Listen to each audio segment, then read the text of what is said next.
Good evening. Good evening. How are you? Good. Good evening. Mr. Mandel? Howdy.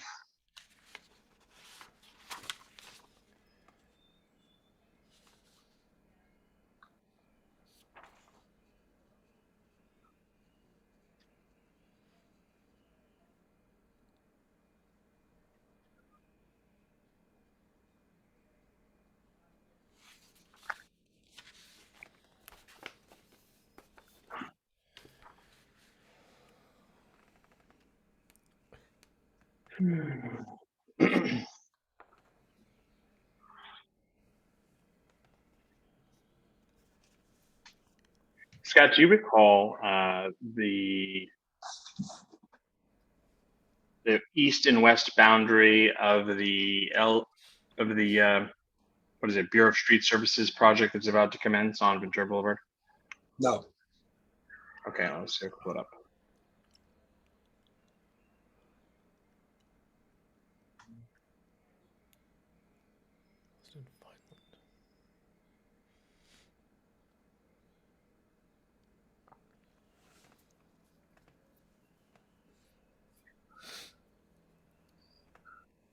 Hi, everybody. Hey, Julie. Hi, how are you? Good. How are you? I'm well. Are those CDs behind you? They are. Ira, Richard, Amazing. Jeff, Scott. Yeah, I got a little bit of music. A little bit.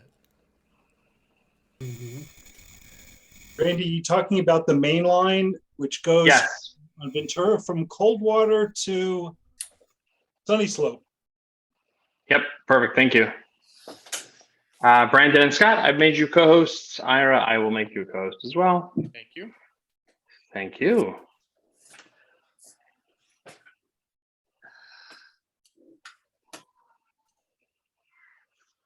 When you get to our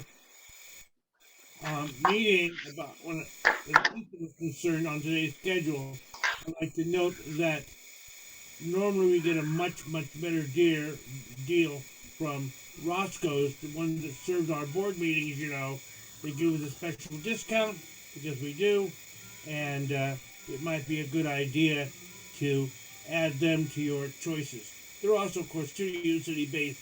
We like to prefer Studio City vendors. Thank you. Okay.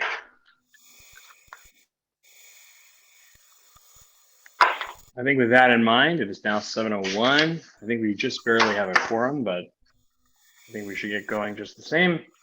If I can trouble you guys, Scott, Brandon, Ira, keep an eye out. Oh, there's Dean and Kim for any additional board members. That'd be greatly appreciated. There. Ira, can I trouble you to be our timekeeper this evening? Got it.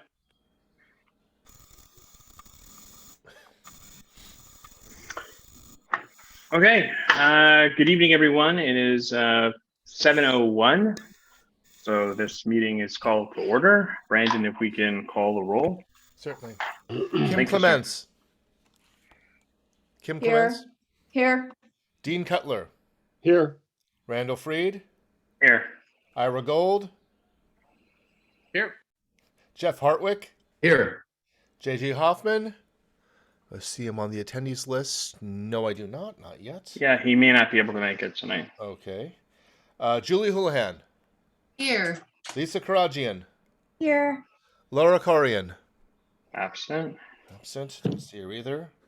Scott Mandel. Present. Brandon Marino here. Richard Niederberg. Here. There. Karen Sorrow. I don't see her yet. Adam Summer. Names just keep popping up. I just want to double check. Oh, Alexa's here. Alexa's I got here. it. You got her? Okay. Yep. And I'll wait for Alexa to ring in there. There she is. Is her audio on yet? Alexa, you're here? I am. And Abigail Velasco. Oh, my Amazon device went off again. Yes. Sorry. It's okay. You weren't given your name. Um, we do her. have a we do I have a was quorum. closing time. Need to make that known. Yeah, There's Adam Summer. there we go. I got it. Yeah. Okay, that will be 7:03. Bingo. And then I don't You guys got see. me on, did you guys Yeah. get me? We Awesome. did Cool, cool, indeed. And there is Abby. And Abby's here at 7:03. Okay, we have a quorum. Yes, we do. Great.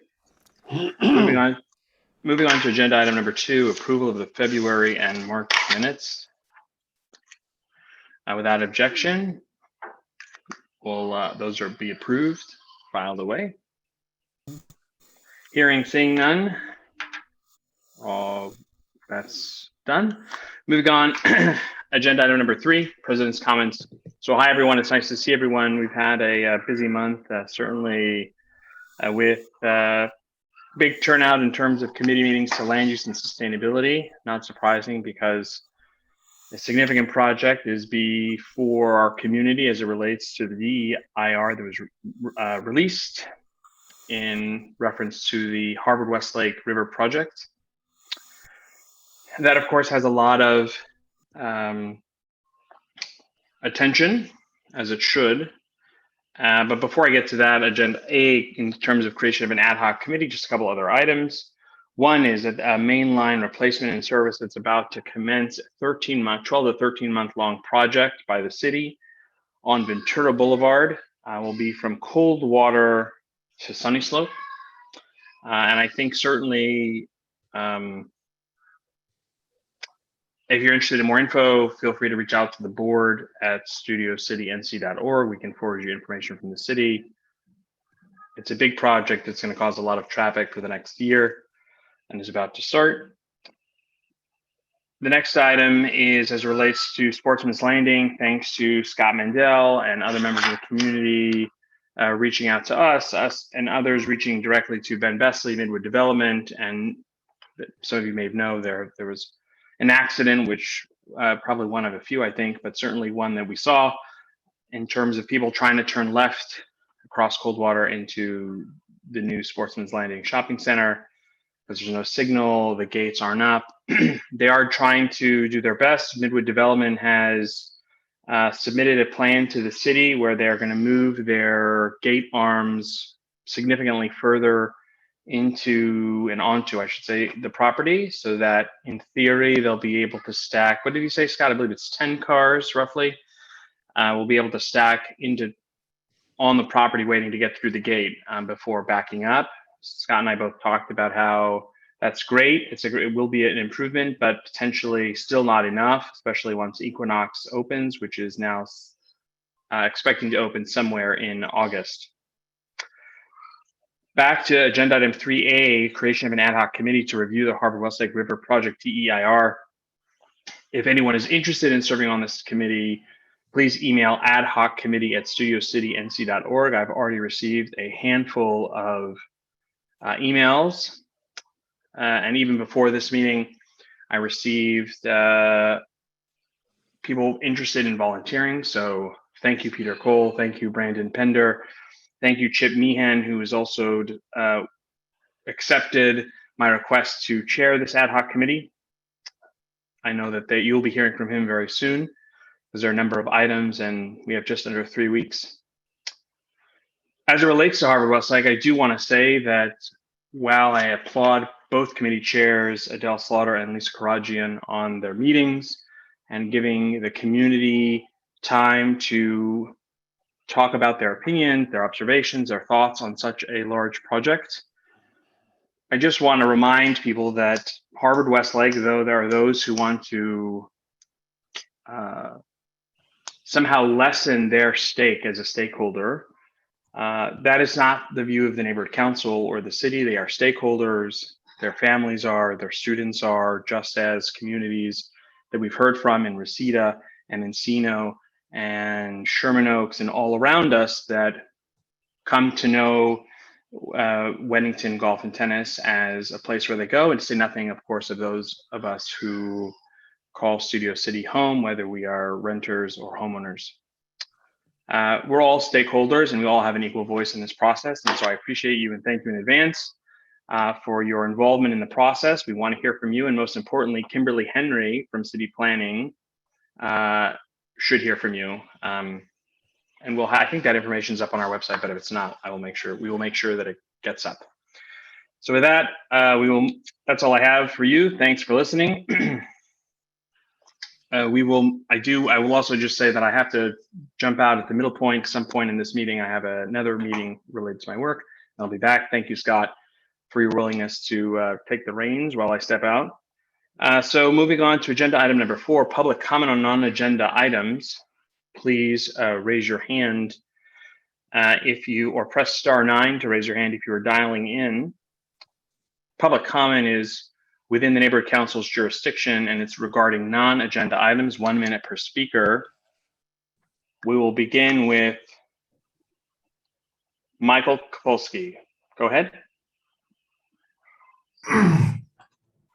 Okay.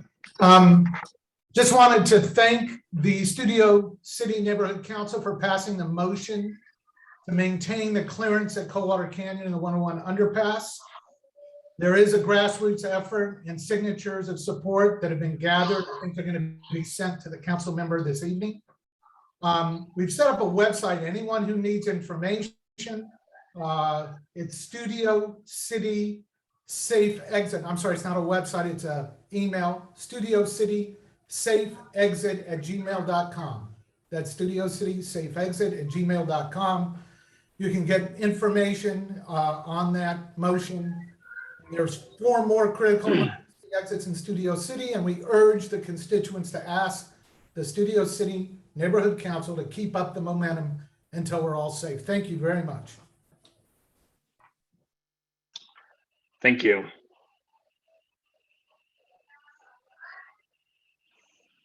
Patty Kirby, go ahead.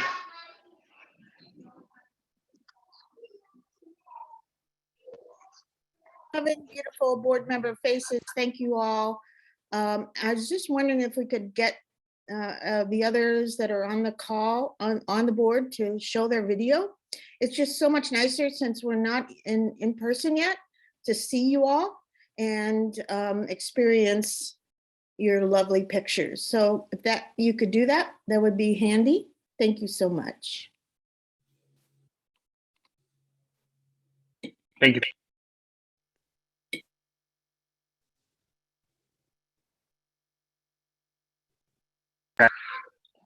We have call-in user 1. Go ahead.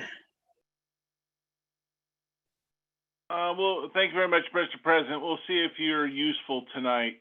Where that new shopping center is on Coldwater, it appears a young lady was being harassed by a homeless criminal, and the security personnel didn't really care because it's not their jurisdiction. So I went up to the homeless criminal and kind of left very quickly. So there's no safety net there because it's so deep down, it's not even near the gas station. According to ramen noodles people, that's not their jurisdiction, not their problem. LAPD made it very clear, that since it's a homeless criminal, they can fucking do whatever they want. And I'm just kind of lost. I just don't know if I should maybe ship in some homeless people from downtown and see how you like it, Friedman. And I'll start the new nonprofit called Friedman for Homeless People. And make sure to put down your email. And that's time. Thank you.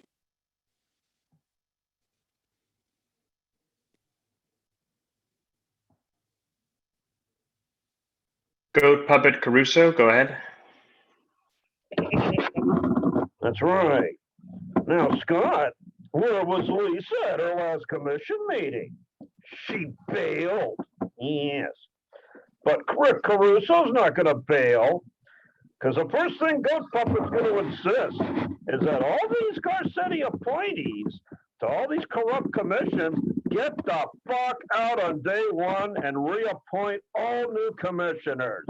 That's where we need to start the cleansing of this corrupt city.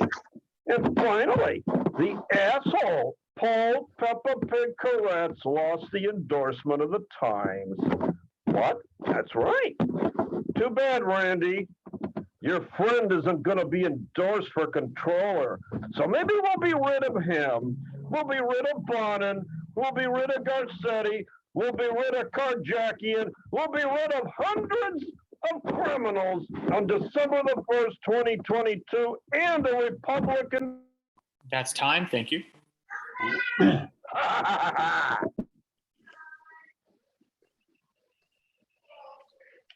Thank you. Seeing no other hands, we'll move on to agenda item number 5, announcements by government representatives. We have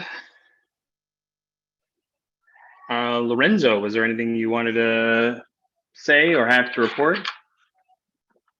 Sure. Good evening, board members. Hope everyone's well. I did email my announcements to the board just to save the board members some time. I know it's pretty busy, but just want to confirm that if anyone did not receive my email, please send me an email. Let me know so that I can confirm that we have your public email address, as that would be the email address that we'll be using to communicate or send communication from the department.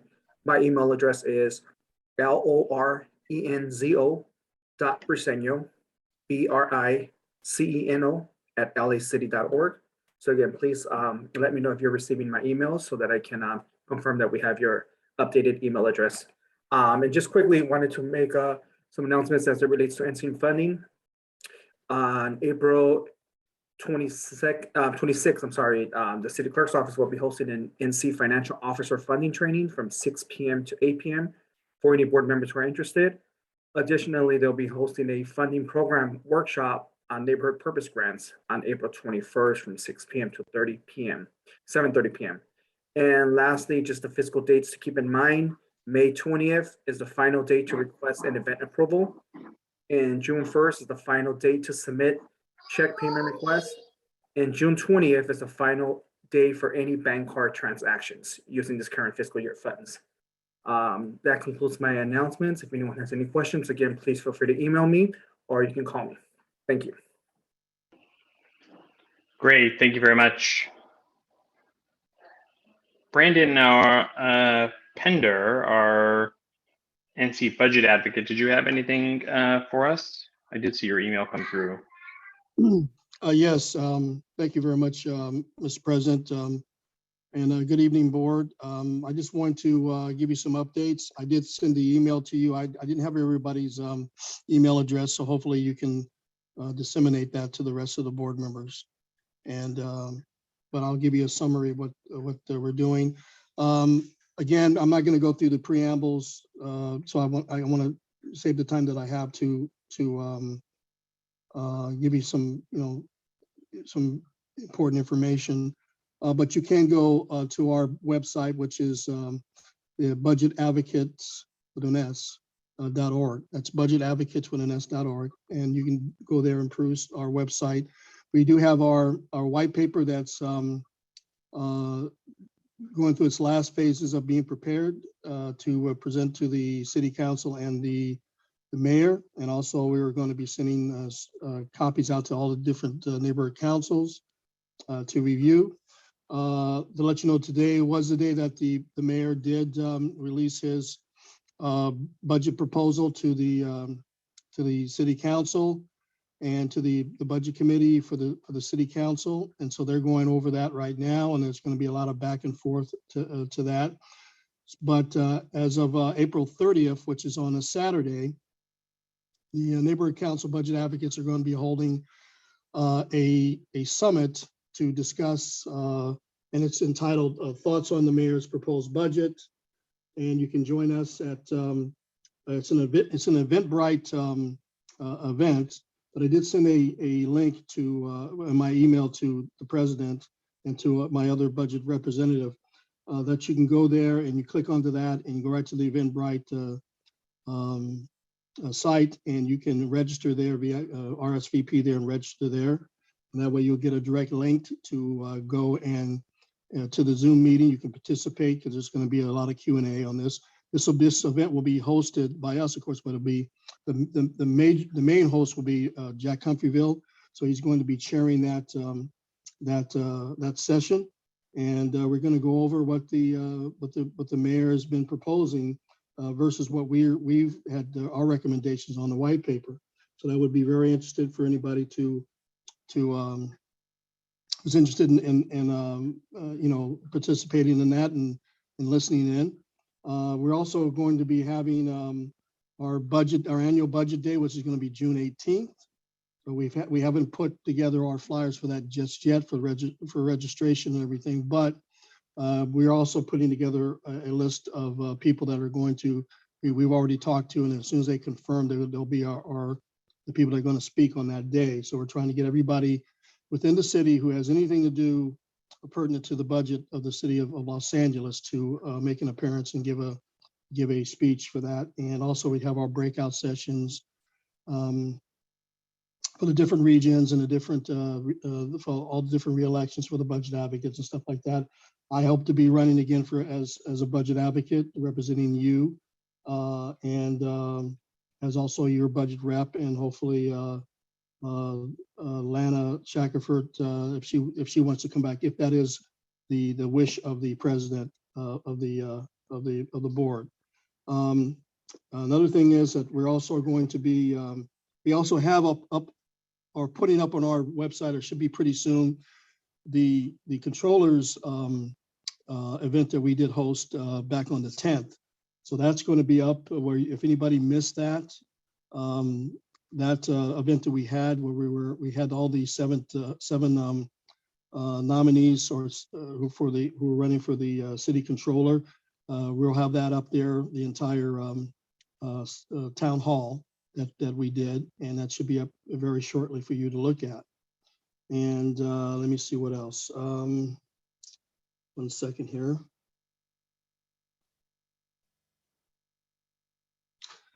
And let me see what else. Here we have it's a budget day. And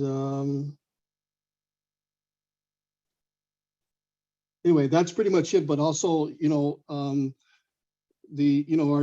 because the city did not get a lot of federal money this time around, so a lot of the money that was coming in is a little bit short. We have now, the upcoming budget will be challenging because of the city will not benefit from the federal monies that would normally come in. Projected revenue was 7.1 billion, but we are about 400 million less this year because of that, the lack of that extra money that would normally come in from the federal government.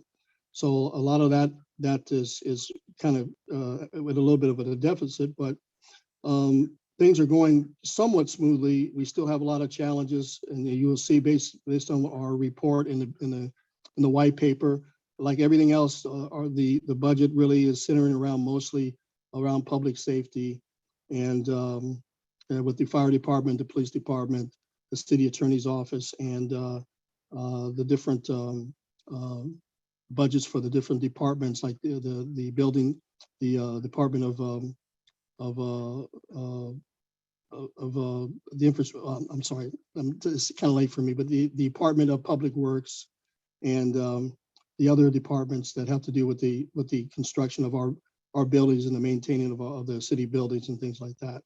So anyway, so that's all in more in detail to my written report that I sent to the president. And at that point, I think is that the extent of my time that I have available? Yeah, I think that was great, and we'll forward that email, put that info regarding the NC budget advocates and their work on our website. And if anyone has questions, we'll direct them to you. Okay, and if I don't know if you want me to take questions now or right off the bat. If not, I'm available for that. I'll be around, Okay. for the meeting. Yeah, we have a bit of a meaty agenda, but I see there's 2 hands up probably with questions. So we'll take public comment, so you can stick around. And thank you very much. Okay.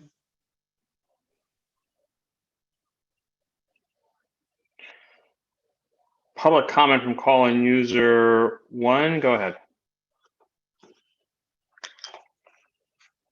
I could comment regarding the Dunn representative. Is that correct? Yes, go ahead. Okay, thank you very much, Mr. President. At the Van Nuys Neighborhood Council, this Lorenzo piece of shit scolded the board that a convicted child molester may apply for any neighborhood council, and it's considered racist and against the policy of Dunn. According to this fat fuck, convicted child molesters are okay to be on an NC board. On March 23rd, I went to court to get rid of an NC board member from a different council, and this piece of shit never even showed up. So just ask Lorenzo, why are convicted child molesters allowed to be on the board? But he doesn't care. He's a fat fuck asshole. He should have been aborted. Thank you.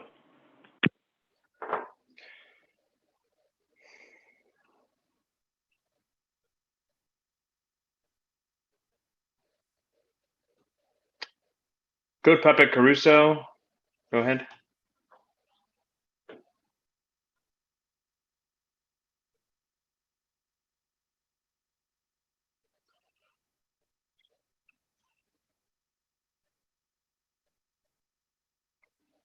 Good Puppet Caruso.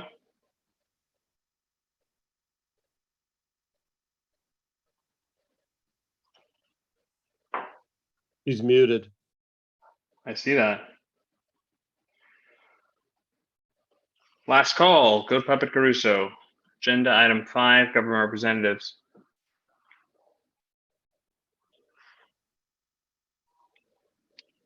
Seeing no response, we will move on. Agenda item 6, treasurer's report. Kim Clements. Thank you. Okay, good evening all. First, I'd just like to comment that we did have an event recently, the first movie night of 2. And it was, for those of you that didn't make it, a lot of fun, I have to say, and very enjoyable to meet other board members as well as people in the community. And it was well received. I bring it up because we were well under budget. Have to applaud those that were so heavily involved with the purchasing. I know Richard and Abby, Barry Johnson as well.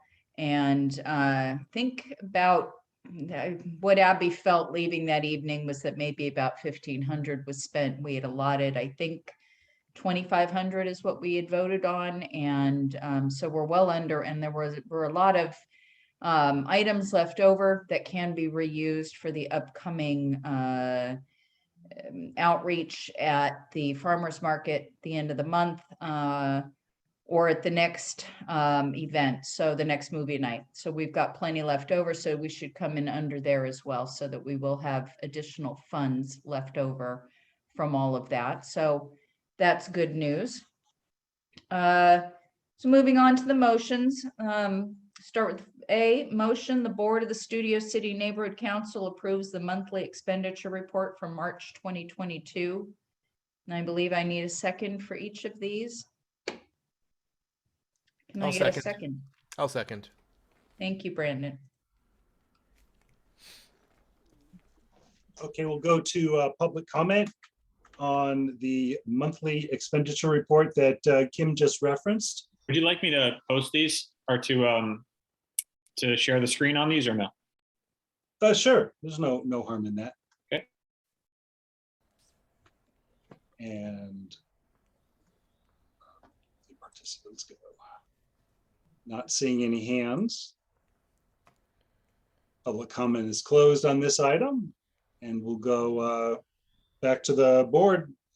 Absent any comments from the board, we can vote on this.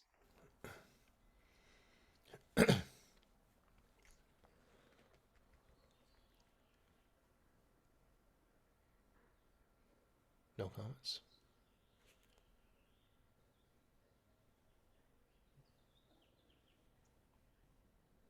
So let's vote. Okay. Very quickly, for Alexa and Dean, have you guys completed your training yet? If not, this will be a financial matter, and you will be ineligible to vote on this. I have not understood. No, Alexa.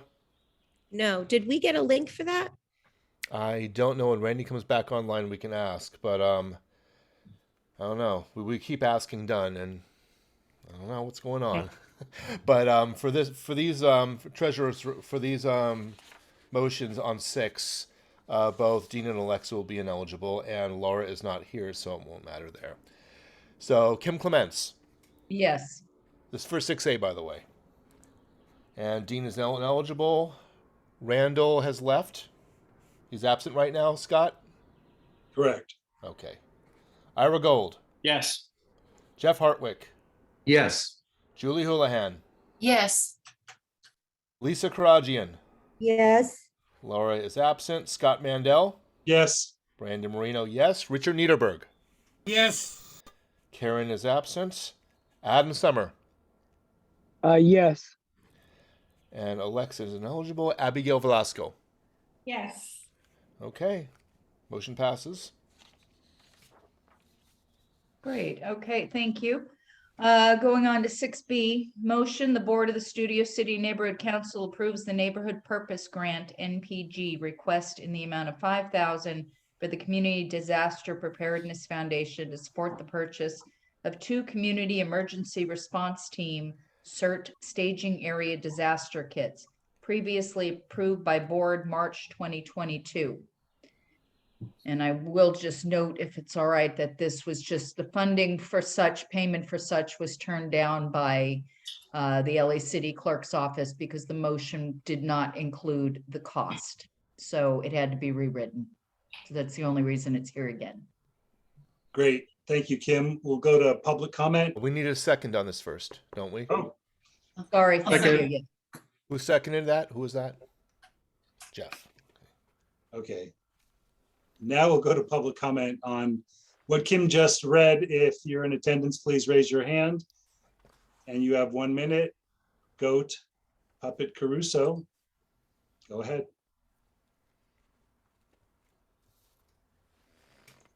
Yeah. That's right. Now we're back to our private chat room again. What do you mean? Well, Randall the troublemaker has apparently departed us. Yes. And how come Alexa can't take her training? Why, look at the people on your screen. Well, if Lisa could do it, God knows if Richard could do it. Alexa could do it with one hand tied behind her back in an hour. I just don't understand this. Why isn't she up to date on her trainings? And what's the deal with the glasses? Good Lord, look at this look. Now she's going to think that she's an artist or something. She has that Art Nouveau look. Where the hell do you read this stuff? Oh, I read Vogue, sir. I'm an enlightened animal. That's time. Thank you. Call in user 1. You have 1 minute for 6B. Go ahead, please. Thank you very much. Once again, another board member doesn't take the required training. What's the board member going to say? Fuck you! I'm a volunteer! I can do whatever I fucking want! You're a racist! You're a bigot! You're an anti-Semite! I'm going to tell Dunn! She apologized? I didn't hear a sincere apology. Is she doing it right now? Point of order. Scott, may I point of order this very quickly? Just for clarification. Fuck you. Hold on, Colin User 1. They haven't, hold on, they have not been given Cornerstone clearance yet. They want to do the training. Cornerstone is not, they're not. Oh my fucking God, you're supposed to comment after, you asshole. But you're taking up and you're stop. I can point of order. That's a Roberts thing. Just give him his minute. Okay. I second that. Please continue, call in user 1.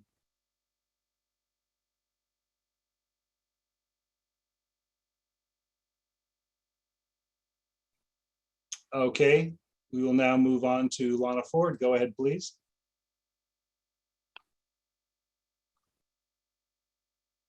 Hi, Hi, I just wanted to give a little update on this motion about the staging equipment. It was sent through the budget committee, and yet there needed to be a an update to it. It needed to be revised to include some information that the city clerk's office requested, and I want to thank Kim Clements for making sure that that got sorted and doing her due diligence to see this through. Thank you very much. Thanks, Lana. Not seeing any more hands. Let's move on, Kim. Oh, actually, sorry. Let's go back to the board and then vote if there's anyone has a comment. Getting ahead of myself. No comments from the board. Let's vote on this, please. Okay, we're voting on 6B. Kim Clements? I'm gonna go with the same answer I first had, which was a no. Dean Cutler currently is ineligible. Randall is absent. Ira Gold? Yes. Jeff Hartwick? Yes. Julie Houlihan? Yes. Lisa Karagian? Yes. Laura is absent and also ineligible. Scott Mandel? Yes. Brandon Marino, yes. Richard Niederberg? Yes. Karen is absent. Adam Summer? Yes. Alexis is currently ineligible for this. And Abigail Velasco? Yes. Motion passes.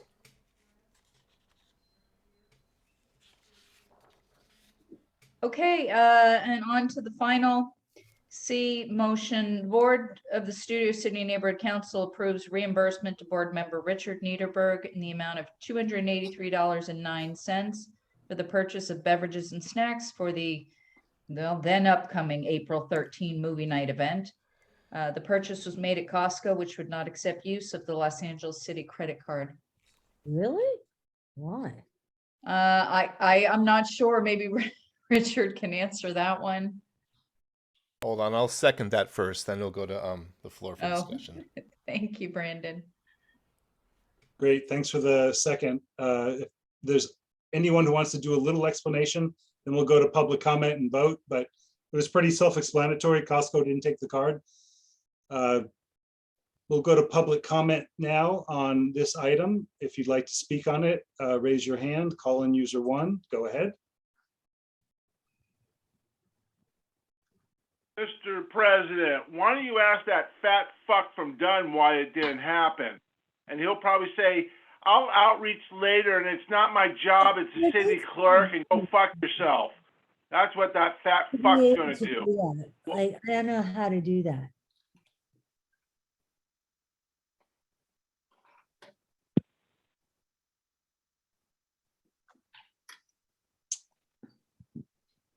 Call in user ending in 018. Go ahead, please. Hi, it's Barry. What happened was Costco only accepts Visa credit cards.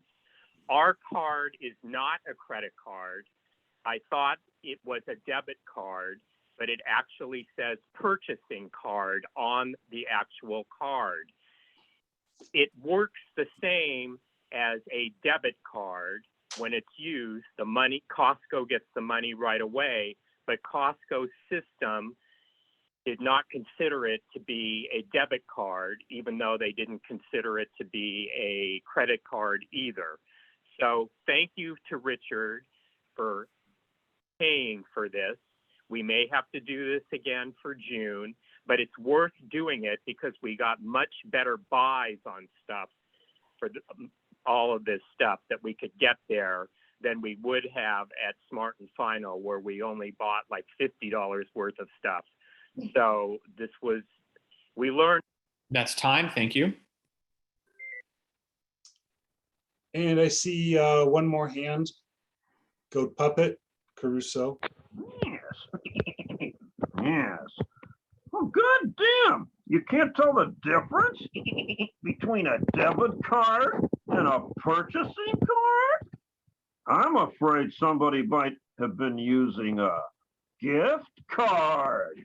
Yes, Costco has a gift card. Were you using a gift card? Because if it was a debit or credit card, it would have the Visa or MasterCard logo on it, asshole. Yes. Yes, see? You thought you'd get that behind Goat Puppet, huh? Yes. Yes, Goat Puppet has been to Costco, and it's ran by assholes. They drive local businesses into bankruptcy. You should be shopping for mom and pops.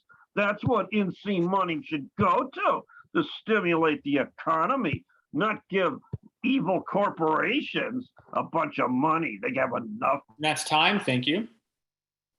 Fuck Costco. Luis Oliart, you have a comment on 6C? Go ahead.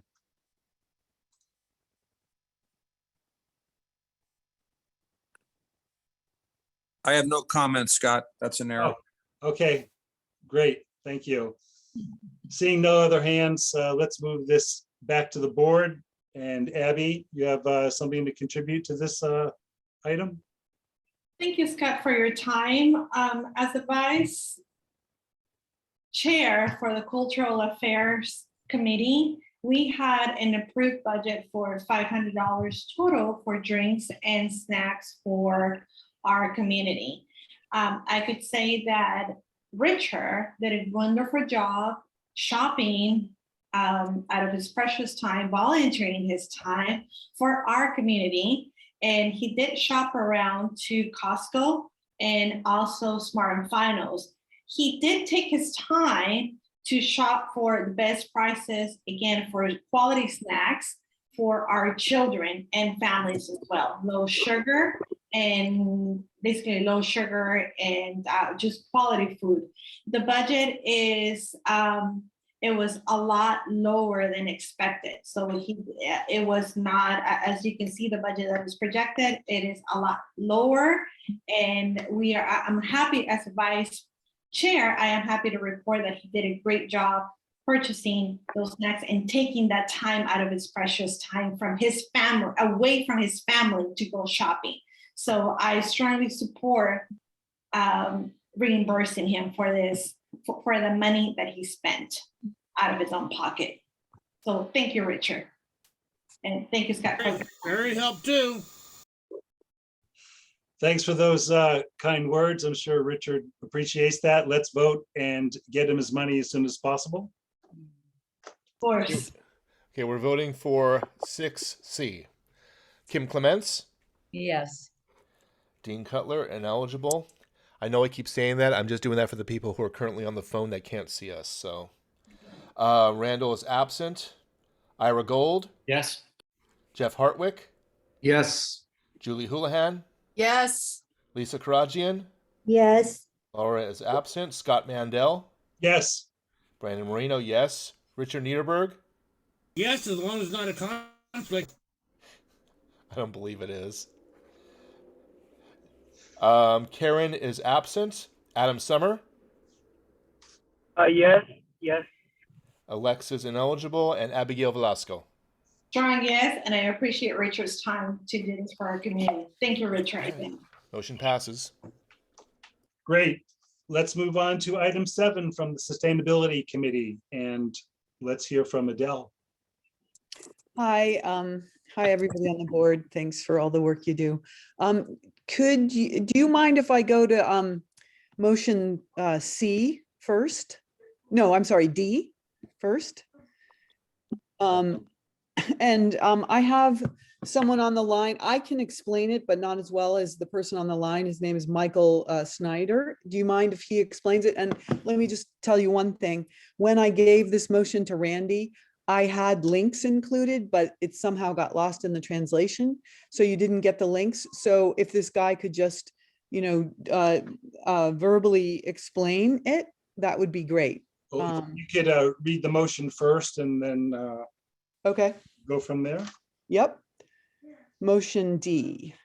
The board of the Studio City Neighborhood Council supports the Healthy Streets for All ballot initiative. We ask that Los Angeles City Council create an ordinance that automatically implements the Mobility Plan 2035 when repaving streets using the exact language as written in the initiative. And just so you know, Michael Schneider should raise his hand, but just so you know, I had a link to the ballot measure, I had a link to the mobility plan, and I had a link to Healthy Streets. So you would have been able to read it all, but he can explain it pretty quickly to you. Well, how about, we'll go to public comment and then he can have a minute to speak on the item. Rather Okay, well then let me explain. unless you have something a little bit more to add in the explanation. I do. So the Thank you. safety plan was voted on in 2015 and implemented over the last 7 years. They've done 3% of the plan. It will take them 200 years to implement the plan at the rate they're going. The mandate to follow the mobility plan means there'll be crosswalks and bike lanes, and it will help. This plan, this ballot measure will help the city implement the plan faster and cheaper. 25 other neighborhood councils have already signed on and in support of this and written CISs. And they're doing it in two routes. One is to see if the city council can choose to create their own ordinance and implement this plan, or they're gathering support and signatures to get on the ballot, which is 65,000 signatures they need, and they're probably about a quarter of the way there. And if you want to ask, can we vote as a council on a ballot measure? Dunn has approved this. Otherwise, 25 other neighborhood councils couldn't have voted on it. And he can talk more about the rest of the, favorite little, the nice things about the healthy streets when you give him time to talk. Okay, thank you. We're going to go to public comment right down the list. First up, Goat Public Caruso. Go ahead, please. What a pile of shit. Safe streets, healthy streets. With the homeless on the sidewalks and streets, and no lights. Hundreds and hundreds of lights darken. And how are you going to make them healthy, humans? You have to stop doing this to yourselves. When will you stop the madness? When will you learn from the Republican states how they do it? A street is to be driven on, not to be healthy. There's no such thing as a healthy street. Streets are dangerous. I stay off of them. I stay on farmland. I don't go in the middle of the road. Hey, why did the goat cross the road? Oh, I don't know. To get his nose hit. Ow! I told you to stay on topic. Ow! Ow! See, he was going to do that. Ow! That's right. That's time. Thank you. Call-in user 1, go ahead, please. You have 1 minute. Gee, the mover of this, that board member, she didn't want to disclose the revised fiscal study on this. That's why it's done as initiative. She didn't want to talk about that because she likes to pork up everything and waste taxpayers' money. She's probably a big supporter of that Triple H initiative that's been wasted. So she's just talking about head notes, but not the meat of it. And it's too bad a lot of the stuff is not as supporting documents. But why should she give a fuck? It's not her money. Another skank spending money. And Michael Schneider, try to do it in 1 minute, please. Go ahead. Hi, everybody. Thanks for having me. So quick correction, if it could be amended before you vote to Healthy Streets LA. It's not Healthy Streets for All, it's Healthy Streets LA. A few things. The mobility plan passed in 2015 has 1,500 miles of safety improvements. It has crosswalks. It has treatment for slowing down cars on residential streets. It has bus lanes and it has bike lanes. We just gained the support of 2 more neighborhood councils in the last 2 hours. So Adele's number was accurate, but now it's up to 27. A pedestrian is killed once every 3 days in our city. We have terrible air quality and no one bikes because they feel like they're going to die. So the mobility plan is a huge step to addressing those things and would appreciate your support. And I'll hang out in case you have any questions as well. Thank you. Rudy Melendez, go ahead, please.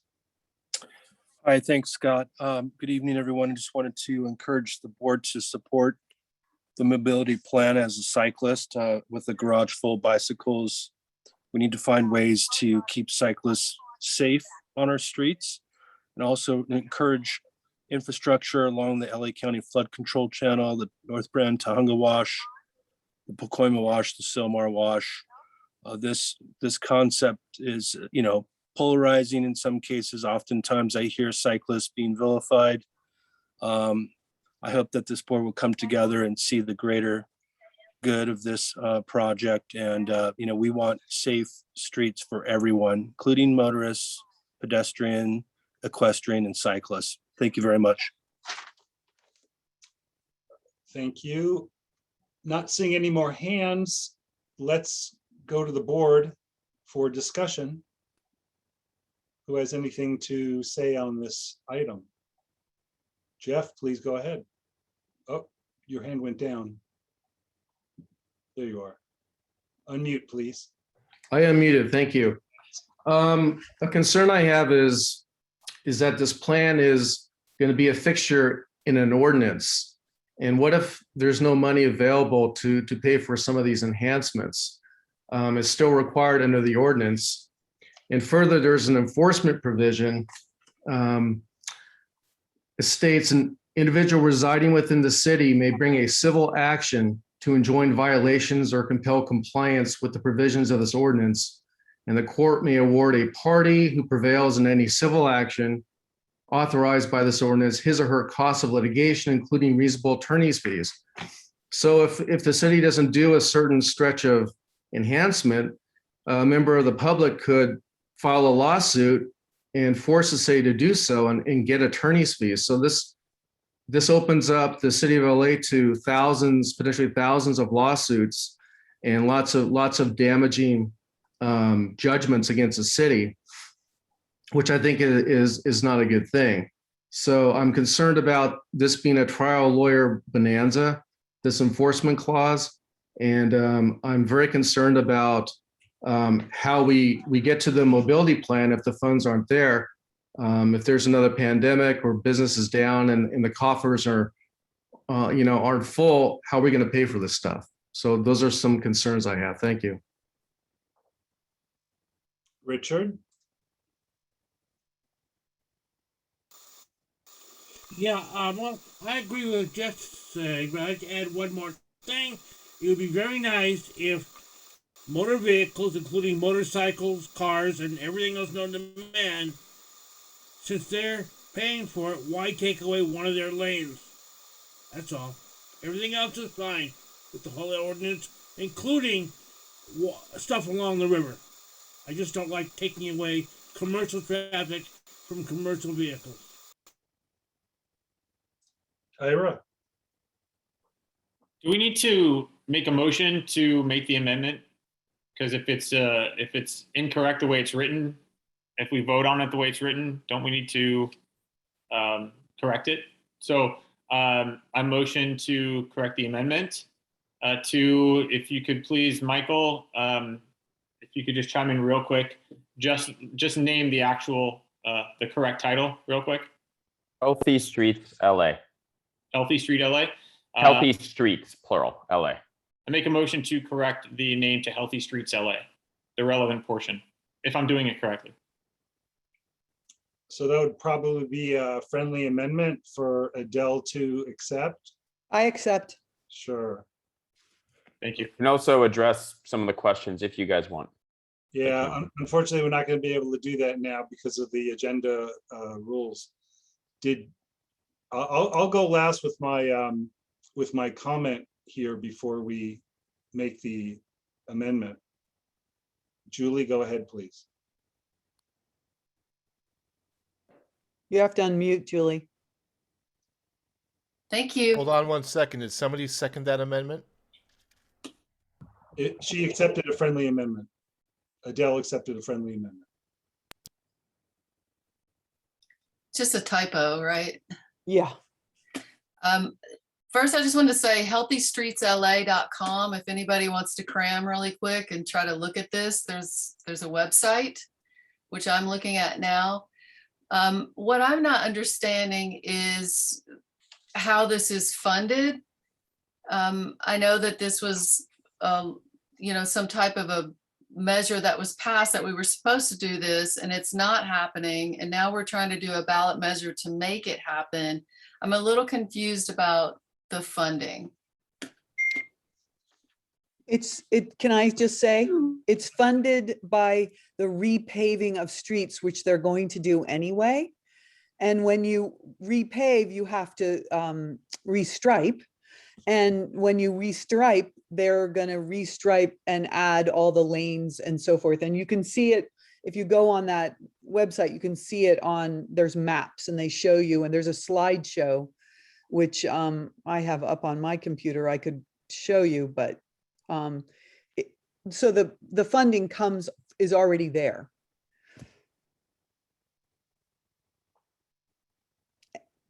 Because I have a follow-up question, I guess, which is it possible to still amend this to address the issue that Jeff brought up about lawsuits?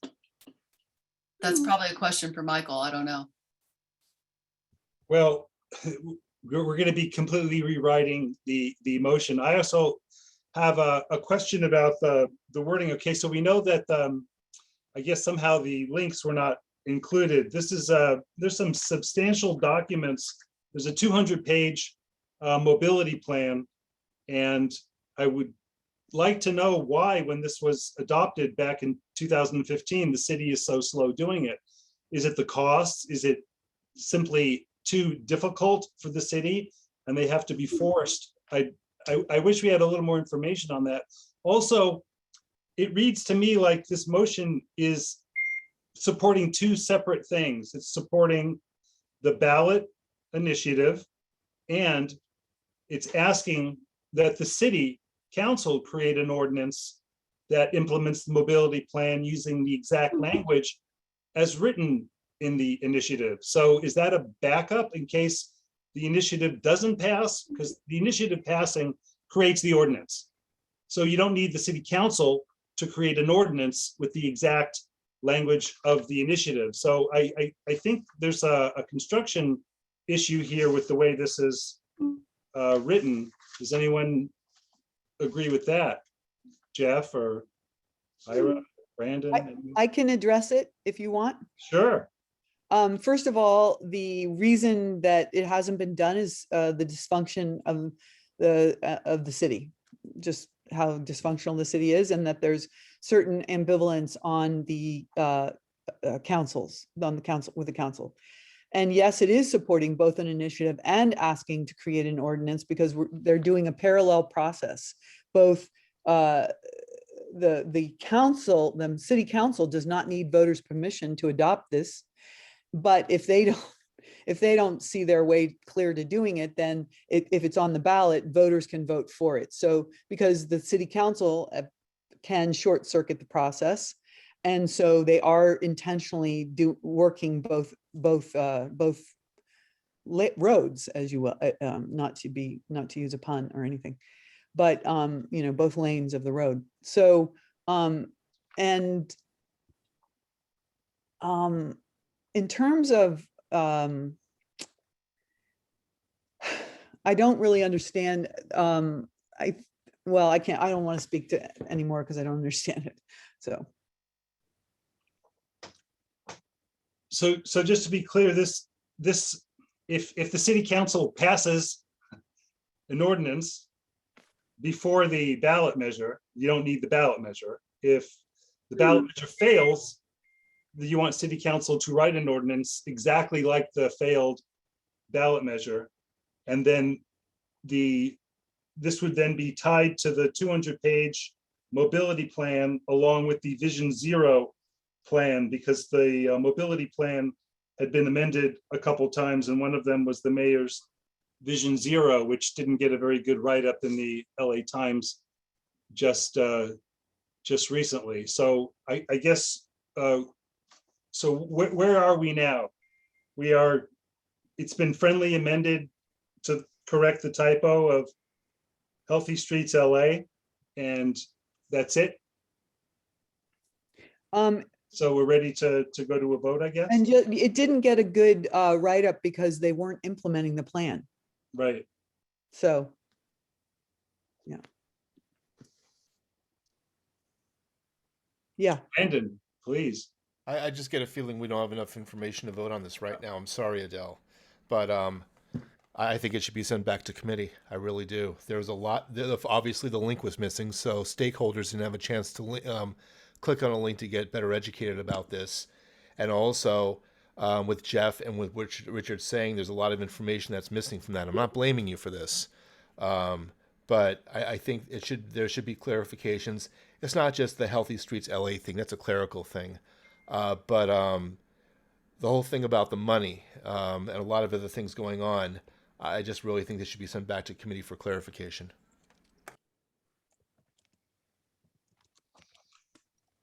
Adele, would you agree to that, or are we going to vote yes or no on this? Ira, go ahead. Curious, is there a time crunch on this? And if so, when? Thank you.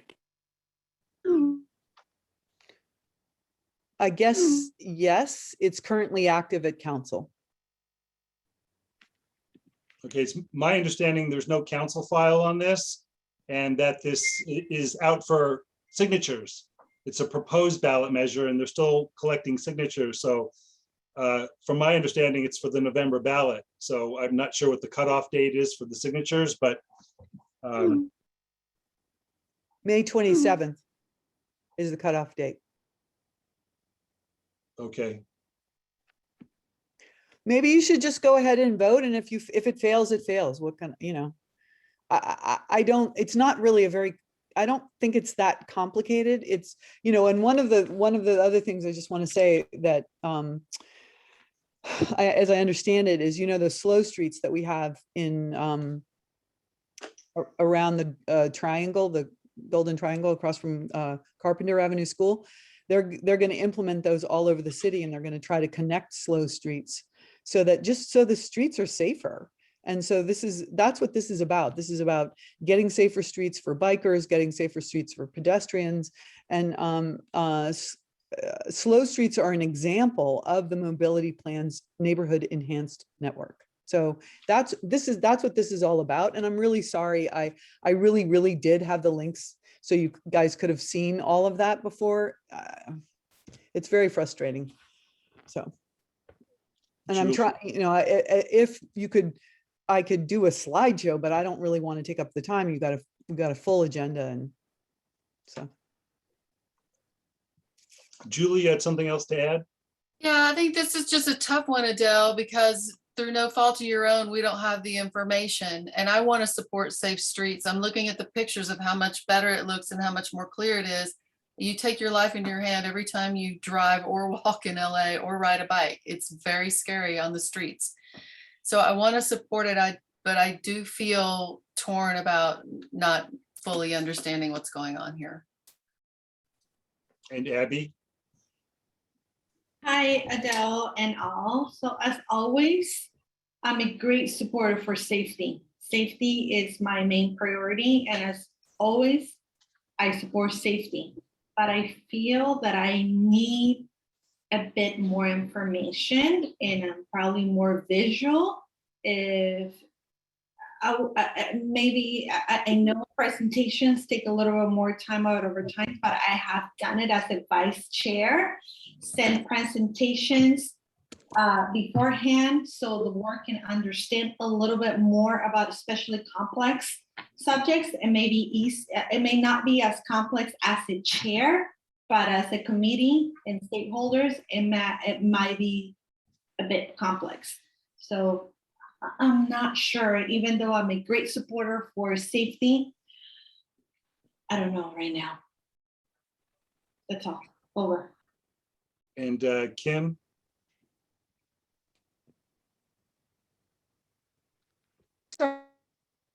You're muted, Kim.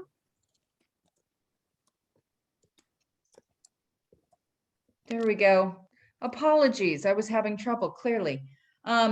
I'm all for taking the time to, if she has a slideshow, I realize we have a packed agenda, but perhaps we shouldn't pack it so much if it's cutting short discussion time on things that are before us. So it's up to others on that, but I do support a slideshow that would give us better understanding here.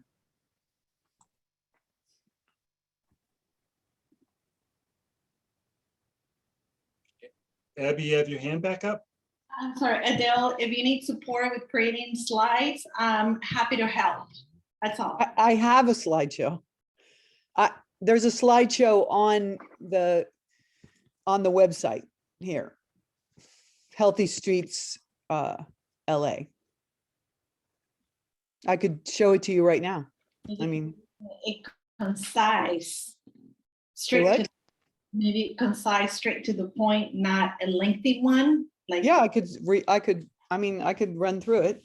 I mean, to be fair, the agenda item's been posted, so, and there's a lot of information if you guys look online. So I think everybody has due diligence in this. I don't think we need to go any further. We can take a vote. We all have the agenda is what I'm saying, so. Right, Adam. Unfortunately, there weren't any links or supporting information. No, but I'm saying but if you can search this pretty easy. Sure. And like, at least I was like, I think there's been a discussion on every board that I've been on. It's like, how much is our responsibility as a board member before these meetings to get these meetings expedited, is to do those, to go over each agenda item on your own, so you're ready to vote on these, so we don't have this type of discourse, which is dilatory. but it's always easier to just provide it to us beforehand rather than assuming there is something to research for. I do understand your point, Adam. And again, I'm speaking because I am all for safety. Anything that is for safety and for children, saving lives, I'm always, always, always for it. But I do understand your point of frustration, Adam. We can discuss it after. No, I think it's hard because in the past 10 minutes I've been listening, we haven't really made any forward progress. And I think as these meetings, especially as we get back into meetings together, I think this will solve itself as we look at the time and we realize, but I think every comment, everybody, like at least in the past when we've been effective and efficacious in these meetings, every comment should move forward these meetings. I just feel now we're spinning our wheels so much during these meetings. So like, let's go do something or let's not take a vote. Let's go. I'm sorry, I don't mean to be offensive at all. This is the supporting documents for this deals with the mobility plan and the Vision Zero and a ballot measure. And sure, people could do all the research, but if you look at all the other items on our agenda, all the links and supporting information is all there. So if people want to vote no because they didn't feel they had time and information to research it, and there wasn't a presenter or presentation ready at the time that this agenda was written, and so be it. So I'd like to go to a vote right now and see where it lands. Very well. We are voting on 7D. Okay, 7D. Kim Clements. Abstain. Dean Cutler. Abstain. Randall is absent. Ira Gold. No. Jeff Hartwick. No. Julie Houlihan. Abstain. Lisa Karagian. Yes. Laura is absent. Scott Mandel. No. Brandon Marino. I'm going to vote no on this one. Richard Niederberg. No. Karen is absent. Adam Summer. Adam. I thought I unmuted it. Yes, definitely. For me. Alexa Steinberg. No.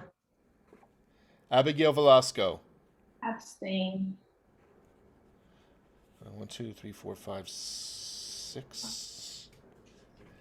Okay, so 2 yes, 6 no, 3 absent, and 4 abstains. That would mean. Now, in this case, is an abstention a blank vote? I think it would be for the case of neighborhood councils. I think for Bonk, abstain means yes, but for neighborhood councils, abstain means no vote. If that's the case, the motion would fail. Correct. Adele, do you want to go to 7A now? Yeah. Hey, Scott, real quickly, I'm going to switch onto a tablet. So will you let me back in, please, sir? Sure, we'll keep an eye out for you. All right, thank you, sir. Sure. Just a quick question. Does this mean I can't bring it back? That's a good question. I think since it was voted no, I think that's it. We can double check offline. There is a motion to reconsider if there's new information. We'll check on that, Adele. We'll check to see if that's possible. Okay. As long as they voted against it, they can bring it back. Say that again, Richard. As long as they are on the winning side, which was the no, they can bring it back under Robert's Rules of Order. Okay.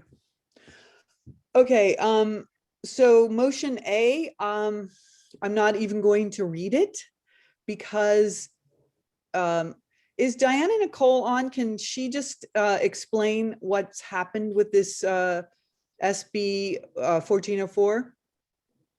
You can't read the motion? I'm not going to read the motion because we have to table it and I want her to explain to you why. Oh, you're tabling it. Yep. Well, if we're tabling, I mean, You want to know why. I think as a board, you'd want to know why, but I can tell you why, but she can tell you more clearly. I understand, but she's not the committee chair presenting, so if you're tabling it, we're not. Okay, I'm tabling it because Stern is rewriting the bill and we don't know if we were to pass this, we wouldn't know what we're actually supporting until he's rewritten the bill. So it wouldn't be the right thing to do. Fair enough. Okay, can you just take this off the screen for a minute and then bring it back? Because I just want to say a few words. I talked to Randy about, sorry, I'm a little spun. I just wanted to give a report from the Sustainability Committee, which is sort of leads into the next few motions. And I just wanted to tell you all this. The city of Los Angeles has one of the most significant urban forests in the world.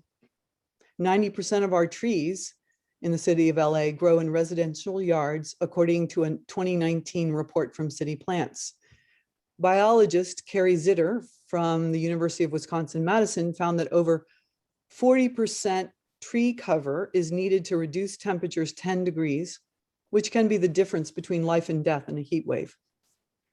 As of 2016, Los Angeles tree canopy was 19%, according to the city's biodiversity report. This de-greening began as Los Angeles kicked off its Million Trees tree planting campaign in 2007. So why are we losing our trees? A report which was published online in Urban Forestry and Urban Greening says mass-produced dwellings and home expansion have reduced residential green cover, trees, shrubs, grasses, as much as 55%, with almost no single residential area spared from the decline. The USC study found that LA lost trees all across economic areas from 2000 to 2009. Wealthy areas like Studio City might have more trees to start off with, but single family areas are losing trees to increased hardscape and larger houses across the board. Robust urban forests or green infrastructure can reduce energy use, improve water quality, increase overall health and well-being, according to the United States Department of Agriculture. Studio City has pieces of land with significant trees, some with oak woodlands, others with trees with trunks of 12 inches or greater.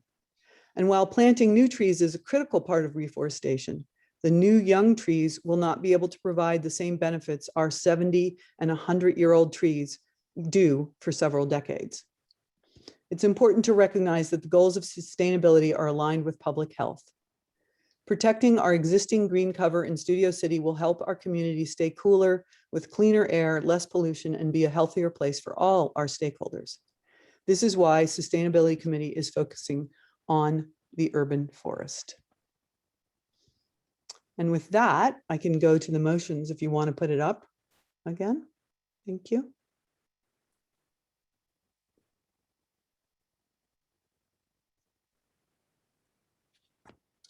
So motion B, the Board of the Studio City Neighborhood Council, SCNC, supports Council File 21-1414 for an ordinance to implement Senate Bill SB 9, if amended to incorporate the goals established in the city's Green New Deal LASAN biodiversity report and the city's climate change goals to preserve and grow the city's urban tree canopy by incorporating requirements to include space for large native shade trees to grow in private open space. The city shall require all plans to comply with LAMC 1212C.1.G and shall require each parcel to preserve significant mature trees measuring 8 inches and bigger at diameter breast height, DBH, and to plant or preserve a minimum of 1 large native shade tree in per unit. Application of the city's tree guarantee fee, AKA in lieu of fee, shall be excluded. This motion is also to be submitted as a community impact statement to CIS CF 2114. And before we go into a discussion, I would like to strike the words. I want to make a friendly amendment to my own motion. I want to strike the words, the city shall require all plans to comply with LAMC, all the way, and then just go, the city shall require each parcel to preserve, and that's all. So you need that, you'll need the there.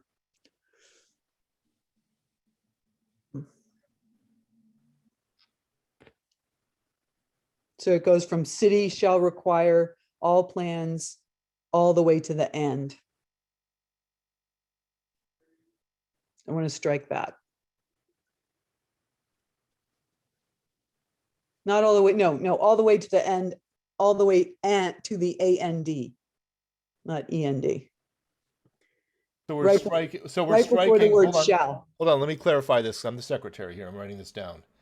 We're saying shall require all plans to comply with LAMC 1212C1G, and we strike that. So the sentence will be the city shall require each parcel to preserve significant mature trees.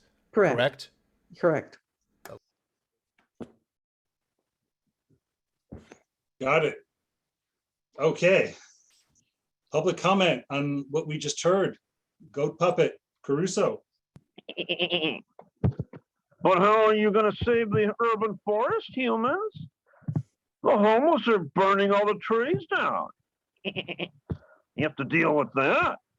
That's why you don't have any trees. And of course, Randy Fried Chicken, who left the meeting conveniently, he knows all about this. And Lisa knows all about giving our fucking street trees away to these fucking crooked FBI target developers. That's what the problem is. The trees are just fine and pretty, but you greedy, grubby, grimy-handed little humans with your lawyers and your consultants all driving your pretty Bentleys and Beamers running around, you're cutting all our trees down. That's why there's no fucking trees in the city. We have to save what we can. Get these homeless away from our... That's time. Thank you. Call in user 1, go ahead, please. That was well said. Thank you very much. First of all, when you write a motion like this, you should always have supporting documents. And it appears she has no supporting document. She has no link to the established city Green New Deal, nothing with the LASND biodiversity report, no city climate change goals. She didn't link any of that. And also, she should really look at what LAMC is. She cited the wrong fucking section, even in her amendment. I just looked it up. So you're citing the wrong code section, lady. You don't give supporting documents at all. You're a piece of shit. Thank you. Not seeing any more hands raised on this issue. Let's go to the board and discuss this. Who would like to make a comment or a question? Kim, please go ahead, Kim. I'm having trouble with them meeting tonight. While I absolutely support the trees. And in fact, in my complex here, they just took out a couple of very large trees. One I understood the reasoning for, the other just devastated the wildlife that was here. And it took away all the shade. I don't see this though feasible with the amount they're talking about, one large native tree per unit. Even in a small building of 8 or 10, that's 8 or 10 large trees, as well as the preserving of, and again, I'm all for preserving as well, but if there's one right in the middle of a huge parcel, do they build around it? I mean, I have seen that done, but is that land then not usable because there is a large tree? The other issue with this, or just the frustration I have, is that, you know, it on the one hand, yes, it'll save energy if we're cooler and we get shade, which we desperately need. But then I think a lot of trees have been lost because the state was, we were in a drought and was requiring people to not water certain days, and these things were removed and desert plants were put in, or, you know, the city even offered money for taking out lawns and putting in rocks. So this is unfortunately what ends up happening. So now we're back to looking at trying to force the issue and force a certain amount of trees. So while I'm for it, I don't see this particular motion exactly working. I don't see this feasible myself. Thank you. I just want to make one fast comment before we go to the rest of the board. I just want everybody to know that this council file, this passed on February 8th with one amendment to it. And as I'm reading the motion, it looks like we're asking for multiple amendments to the council file that's already been amended and passed. Doesn't seem to be something that's coming back. So before I even talk about what those amendments are, I just wanted everybody to know that for clarification. Please go ahead, Jeff. Yeah, Scott, that's something I was going to bring up as well. The council file's already been passed, and the neighborhood council has already submitted our input rather at the January meeting. I think the Government Affairs Committee did a motion that actually dealt with SB 9 and certain amendments that the Studio City Neighborhood Council wanted to pursue. So our neighborhood council's input is already part of the council file. So and it's already been passed by the council. So I don't know that this is even relevant at this point. Thanks. Richard. Yeah. Even if that's the case, I think showing our support is a nice idea. And personally, I live near Laurel and Mulholland. I like the idea. Yes, there are trees the mountain lions can climb, and I want them to climb them. Thank you. Thanks, Richard. Anybody else from the board have anything to add?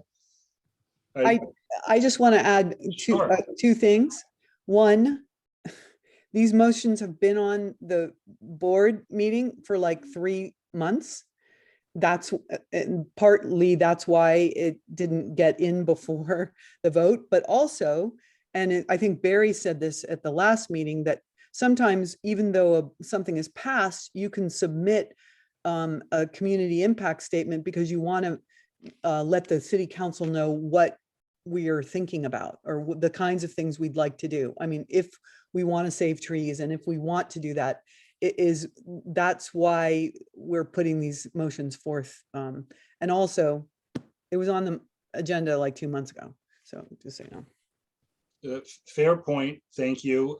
Some of the times when we propose and submit a community impact statement for something that's already passed, it relates to a council file that was requesting an ordinance or requesting a study, and then it comes back 6 months later, 8 months later, and then there's another council vote that will be happening, and we will be commenting on the same council file, but a completely different vote. This one is already said and done, and my question or problem with this is similar to the one we previously discussed. We're asking for an amendment for the implementation of Senate Bill 9 to incorporate the Green New Deal into SB 9, which seems pretty, I mean, that's vague and broad.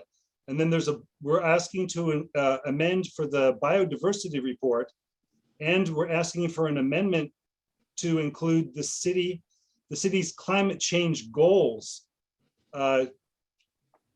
So I don't know. I'm very very confused as to what we're asking for. There's a whole host of other items, and each one of those is pretty big in and of itself.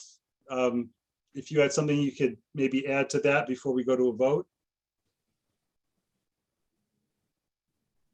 I don't hear a question. Sorry.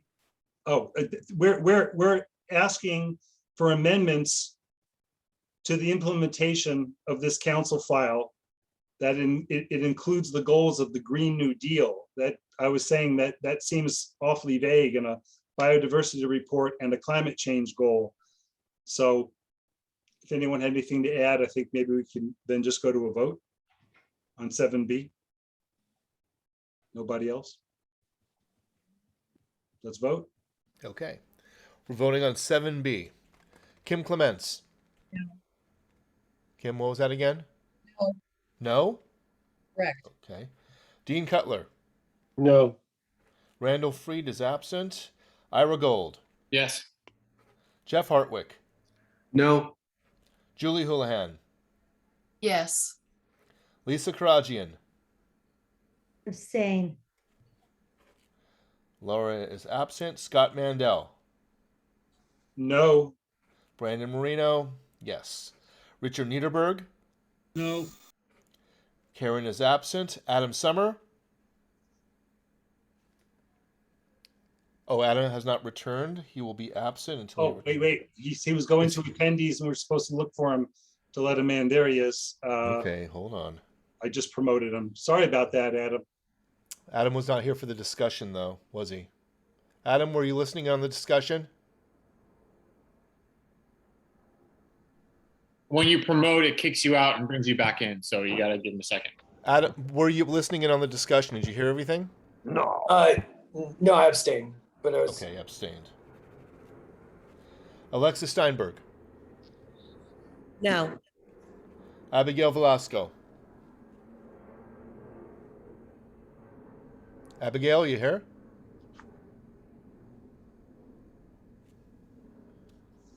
Abby, I see you, but you're muted. One more time, Abigail Velasco. I will mark her as absent. Unless... Okay. So that's 3 yes, 1, 2, 3, 4, 5, 6, 7 no, 1, 2, 3, 4 abstained. 2 abstained, and 4 absent. Motion fails. Let's move on to the next 7C, I believe we're up to now. Yeah.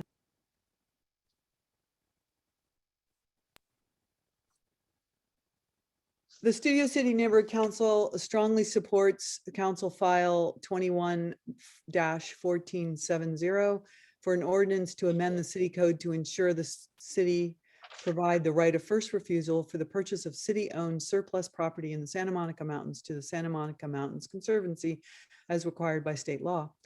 The city of Los Angeles is the owner of many environmentally sensitive parcels in the Santa Monica Mountains, including land that contains the highest concentration of biodiversity habitat for protected species, such as the local mountain lion, protected native trees, and sensitive natural woodlands. In the past, the city has sold these parcels off for development. This practice is in opposition to a conservation and environmental standpoint and conflicts with state law, which provides that the resource agencies such as the Santa Monica Mountains Conservancy should be provided the first opportunity to acquire these parcels for permanent preservation of open space. We agree with the comment submitted to the file by Claw, quote, "It is important that the city never again makes short-sighted attempts to sell away and develop irreplaceable city-owned land, which has an inherent value and a long-term benefit for the well-being of the environment and of all Angelinos," end quote. We urge the city council to approve this ordinance. This motion is also to be submitted as a community impact statement, CIS to CF 21-1470. And I know that this has already passed, but putting this in will ensure that they continue in the process of making sure that these parcels of land are not sold off to developers. Thank you. I'd like to offer a friendly amendment. Sure. Regarding, I didn't know what claw was, so I actually looked into the public comments and found my amendment would be either to remove the reference from claw or quote it as it is, as they wrote it. It was paraphrased. The quote is wrong. So if you want to change the quote or remove the quote, the reference to claw. So that's a friendly amendment? Yeah. Which do you, I just Whatever. as soon remove it. I just as soon remove it. I don't think it needs it. Okay. It's it's super friendly. It's two choices. Yeah, no. I mean, whatever. What was the quote?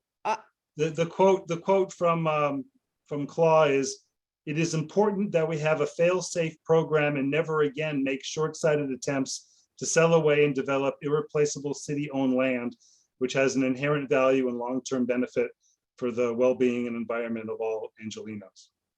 It's close, but it's not the Claw quote. So yeah, this was written in committee, so I think one of my committee members must have done a shortcut or something. So it's up to you what you want to do, and then we'll go to public comment. Sure, let's amend it to be the proper quote.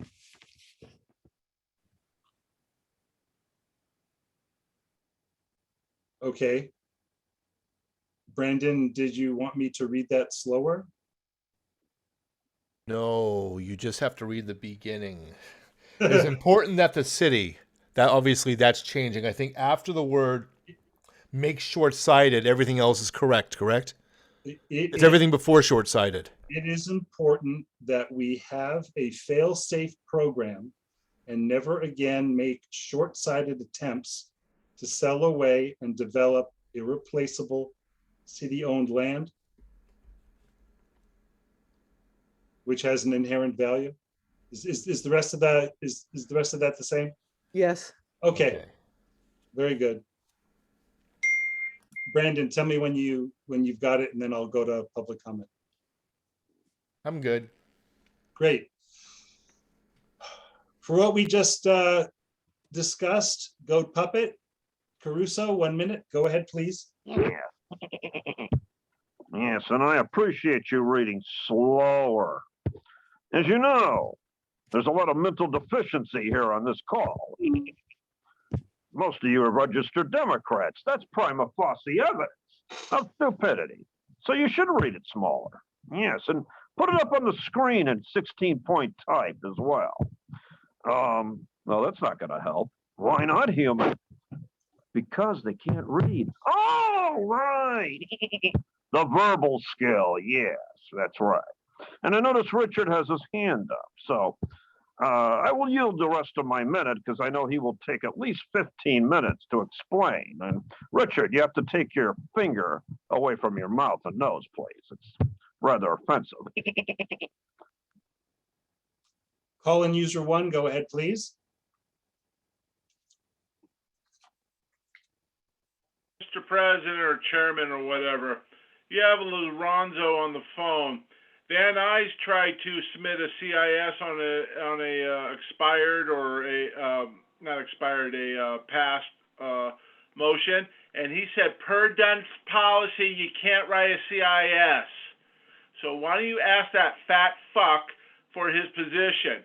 I know he treats Van Nuys differently because he likes to fuck everybody over. But you should probably ask him, can we write a CIS after a ordinance or something has expired or been already finalized? Thank you. And call in user ending in 018. Go ahead, please. Hi, this is Barry. The only thing that the city council passed on this is requesting the city attorney to prepare and present an ordinance back to them so they can vote on it. So this is the time for this CIS because they don't have the final ordinance that our motion is supporting. So for once, we'll actually get this in well before they vote on the final ordinance. So this is a good thing. Thank you. I see no other hands. Let's go to the board. Richard, you're up. Yeah, one small comment when it comes to the Santa Monica Conservancy. A few years ago, something was on the ballot to tax the people in our area, which is the southernmost part of Studio City, the hills, so they can buy more and more land. And they have done so. And then, at the very last election in November, it was on the ballot again to extend it, basically, and the people in our area once again did overwhelmingly agree to tax themselves to buy the land. Let's make sure there's land for them to buy. Thank you. Thanks. I see hands in the attendees. I may have missed Melanie Winter. Go ahead, please. Thanks, Scott.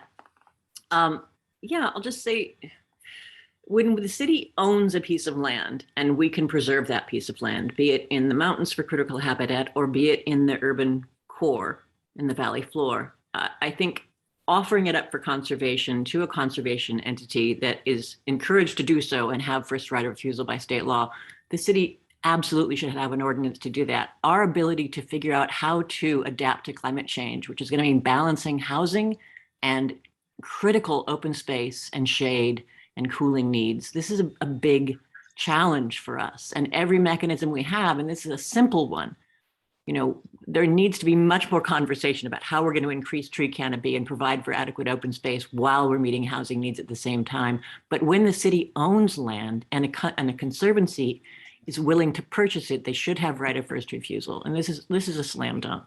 And I just really want to encourage you to do it. And I also want to encourage the Government Affairs Committee to take a look at, agendizing certain. And that's time. Thank you. And we have a caller ending in 890. Go ahead, please.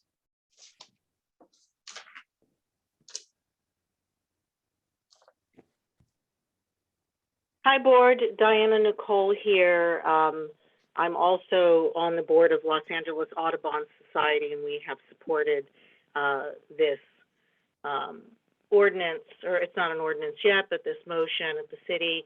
And I want to echo what Barry Johnson said. That was something I was going to speak on, and also Melanie Winter. I want to also just emphasize that Studio City does have a lot of these open spaces that are owned by the city in our community.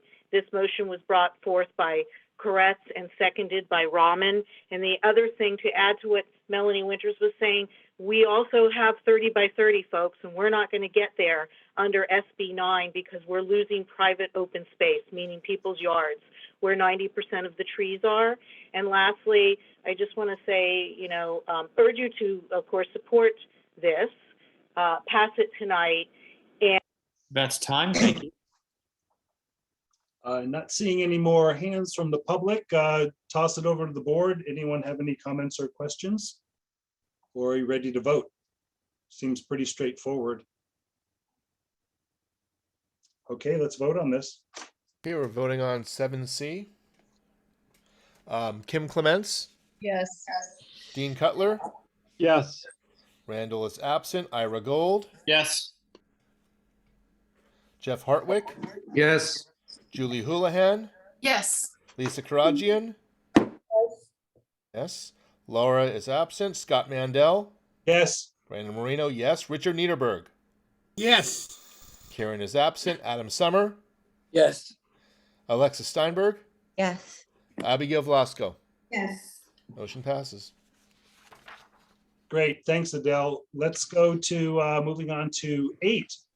From the Homelessness Committee, we have a few motions to go through. There's Luis. Hi, Luis.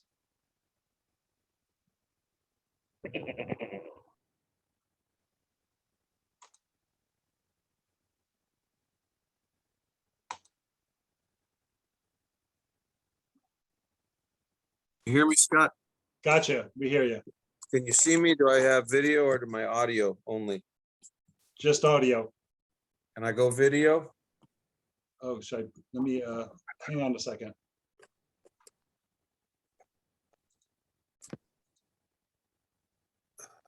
Sure. Your video should work now.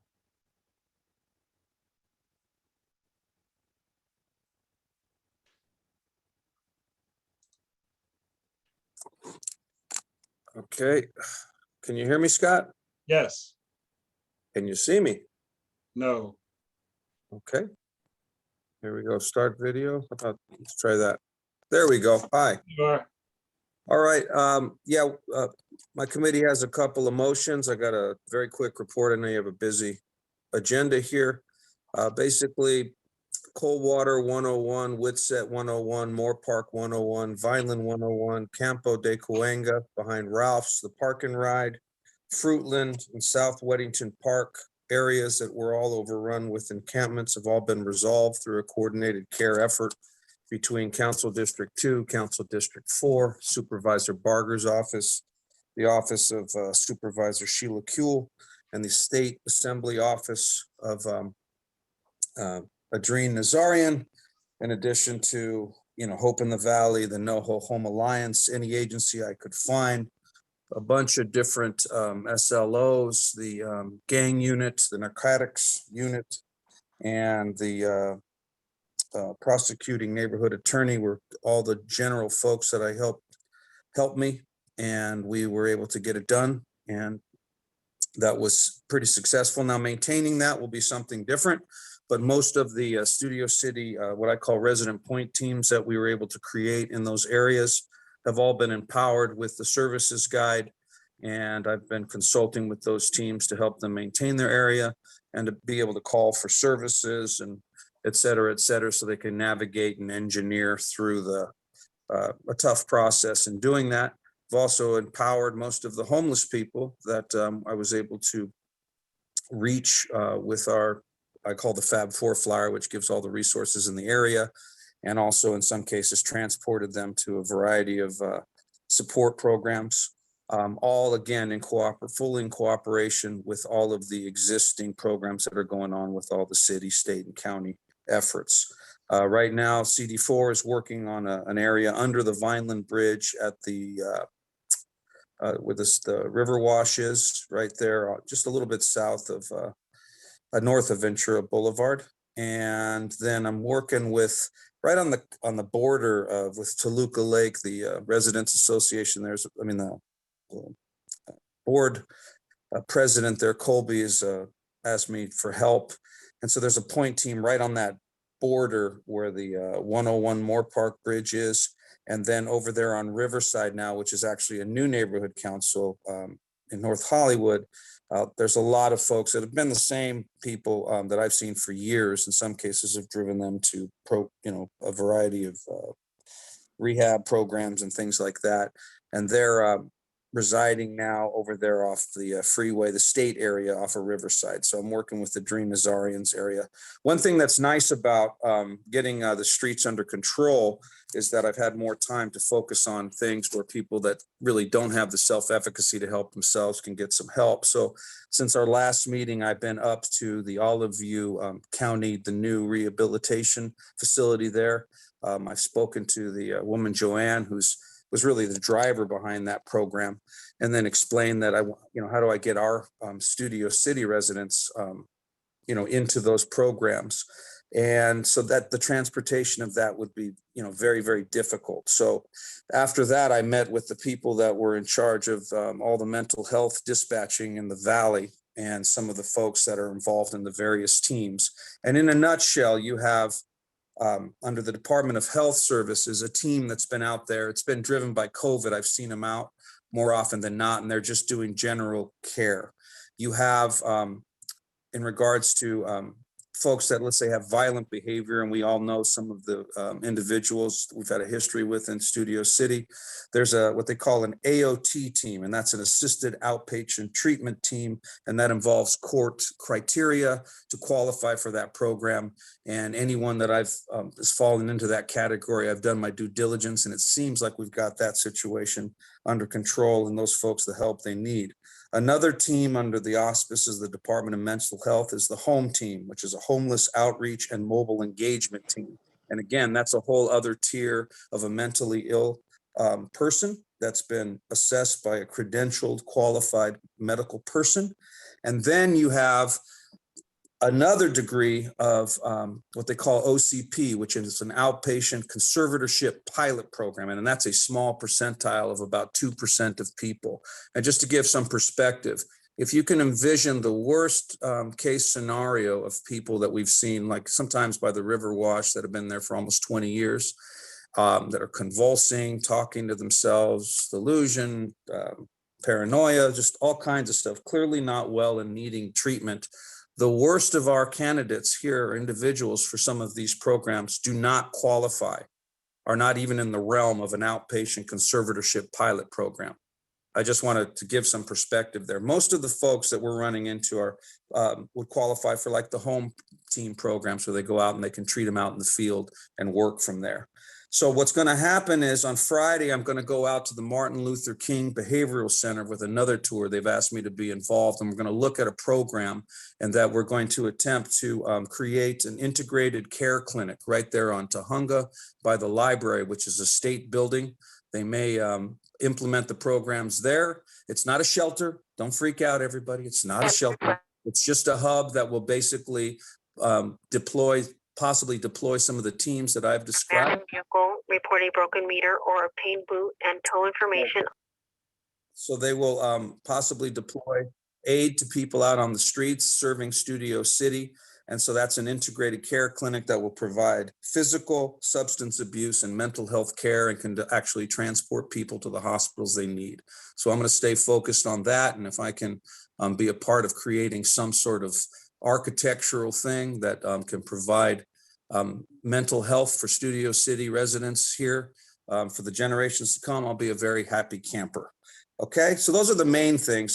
There's some good things with funding. $1.7 million for CD4 will be allocated towards the river area, and we've asked for specifics in regards to, specifically from Lancashire all the way to Coldwater.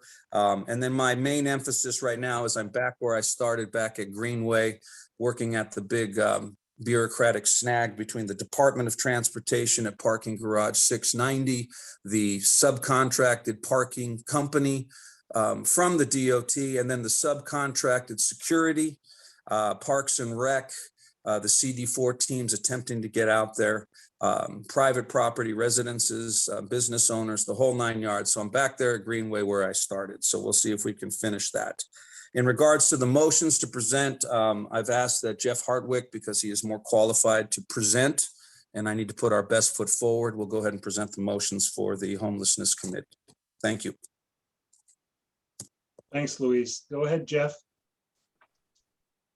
Thanks. Can we skip to B? We'll do B first and then A. Sure. So B is the board of the Studio City Neighborhood Council supports Council File 22-0002-S33 titled Community Assistance, Recovery and Empowerment Care Court, Governor Newsom proposal, mental health, medication, supportive services, housing, court order treatment, and constitutional rights protection. So what this motion deals with is there's a new concept called the care courts. So in the care court system, it's going to be a new kind of court. Someone who has mental health issues before they get involved in the carceral system or get an LPS health conservatorship before they reach that point, they want to have an intervention. So a petitioner can be a family member, it can be a first responder, a homeless outreach worker, or someone with a clinician of some sort. They file petitions saying this person is in need of some kind of treatment. The criteria are the person has to be 18 and above. There has to be a diagnosis of schizophrenia or a psychotic disorder, not clinically stabilized, and lacks medical decision-making. So the person has to fulfill all those 4 criteria. The person filing the petition does it under penalty of perjury, and the person who needs the care is called the respondent. So they appear before a judge. The respondent's given a public defender and an advocate who's trained to help people deal with life decisions. What will happen is the court will order a clinical evaluation by a psychologist or a psychiatrist to create what's called a care plan. And the care plan not only does it deal with behavioral treatment, but also if the person has a substance disorder at the same time, they deal with that. There's a medication plan and a housing plan too. And the state's put aside in its proposed budget, 1.5 billion to give money for behavioral and housing. So the court will create this plan, and it requires a cooperation of the respondent. If the person refuses to go that route, then the court can seek a Lanterman Petrus Short Act conservatorship, or if the person is diverted from court proceedings for a misdemeanor, can send the person back into the criminal court proceedings.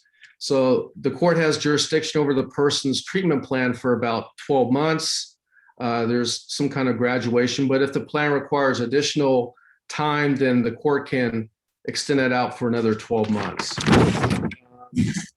If the county involved isn't doing its job, then the court can actually fine the county $1,000 a day. So if they're not doing what they need to do to get this person help, then there is something that the court can do to penalize the county for not stepping up. It differs from a Lanterman Petrus Short Act conservatorship in 2 main ways. One, it doesn't involve custodial setting or forced custodial setting, and it doesn't involve forcing involuntary medications on people. They have to do this voluntarily. So it's a pretty good concept. I think it's winning its way through the state legislature. So the LA City Council has proposed a resolution supporting the state measure. And I think it's a good shot, because right now it's either a mentally ill person who's at a harm to himself or others is going to go into the criminal justice system, or that person's going to be subject to a Lanterman Petrus Short Act conservatorship, which is very hard to get. So this is kind of an intermediary position. So it might help some of the homeless individuals who suffer from mental issues and who aren't getting the treatment that they truly need. It might help them get on the right path. So that's my spiel for now. Thanks, Jeff, for that explanation. And now it totally makes sense why you wanted this one to come before. So we're going to go to the public comment now. We're on 8B. So if you have a comment on 8B, please raise your hand. Call in user 1. Go ahead, please. Thank you very much. A good SWOT or IRAC analysis, but there's some deficiencies. First of all, based on the reading that I've received and so forth, this has something called a klutz order in it. That means if somebody without a verification, and I can give a flying fuck if they sign under penalty of perjury, goes in, they could actually take my guns away automatically. That's a problem. Also, they could take other items and so forth. Also, what about notice? How do you serve someone that's homeless? That was an issue that was written about. How do you do that? It's called a due process. It's a constitutional issue. You don't give that up. So it's pretty severe on how they're making it. Some small things, and it'll just get challenged. Thank you. On to Goat Puppet Caruso. You have 1 minute. Go ahead, please.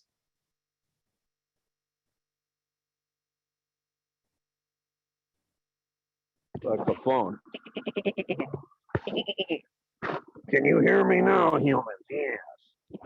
So again, I like that gentleman.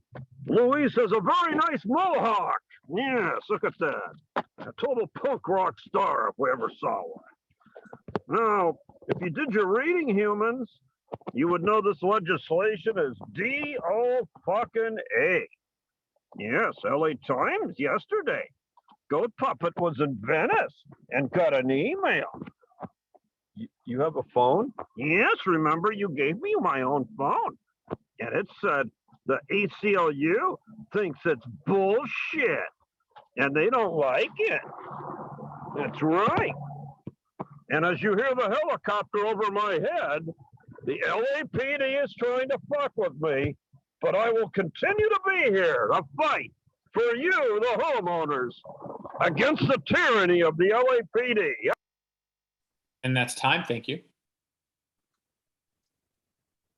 Patrice Berlin, go ahead, please. Hi, everybody. I just want to say, you know what? I appreciate all the work that you've done. I've definitely noticed the changes that are going on, and it's a step in the right direction. The first time, actually, in many years. So I just want to thank you. You're welcome. I'm not seeing any additional hands for the public. We're going to go to toss this to the board, and Richard Niederberg, go ahead, please. Yeah, I sat on the bench for quite a while, and I think the work done in Department 95, which takes care of these cases right now, is excellent, but they're really overloaded.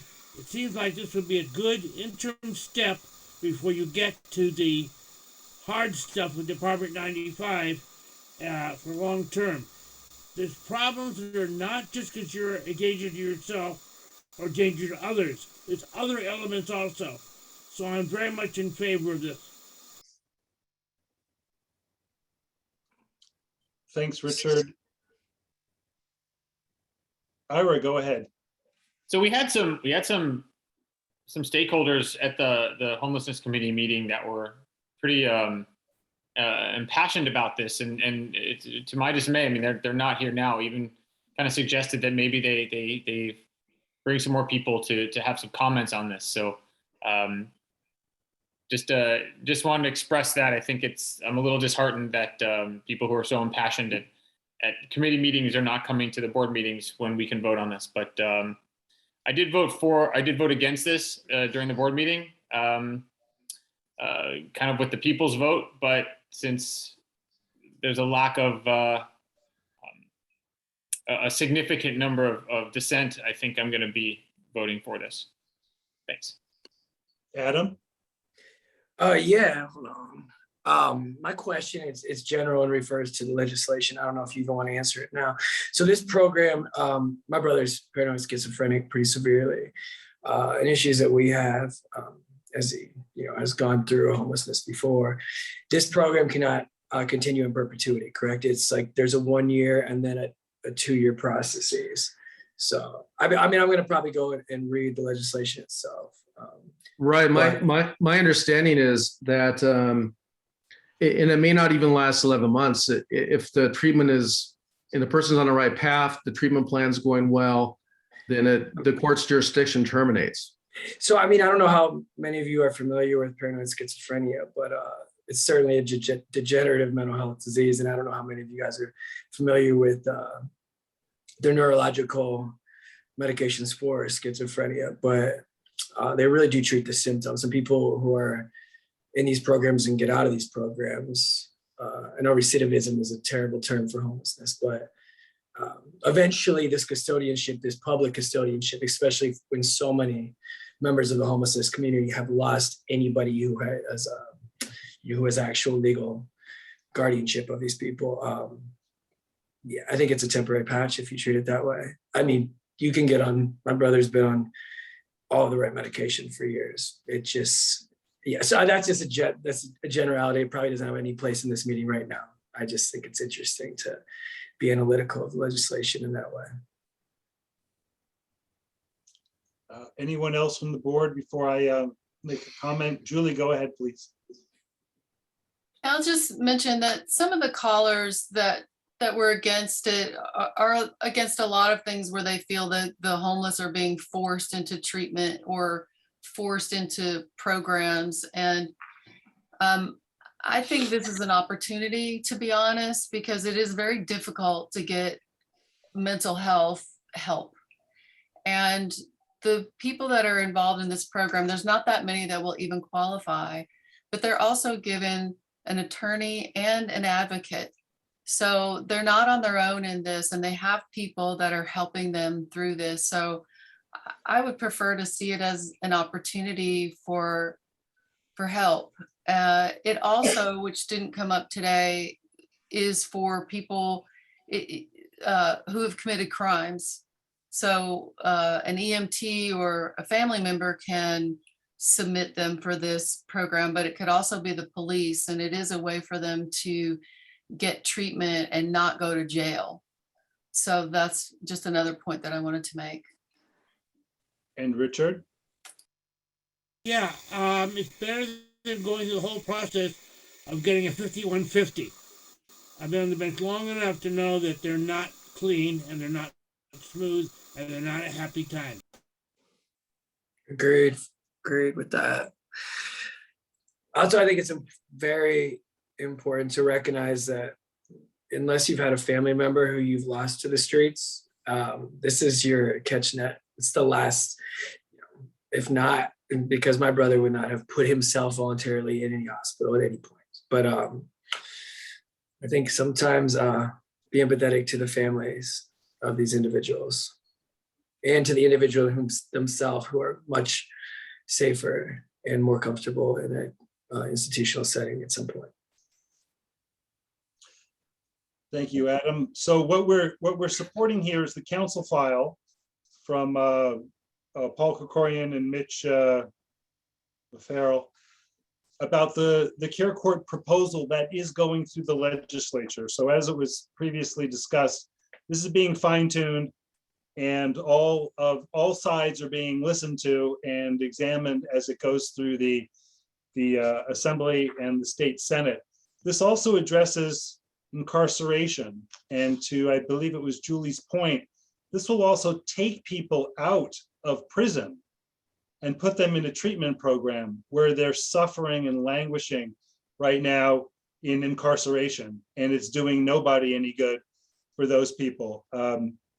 The governor's proposal is to have the legislature pretty much stop the suffering. The suffering is pretty intense, and I believe also, as Julie mentioned, the people who were against it offered nothing, and there is no alternative other than suffering in incarceration or suffering on the street.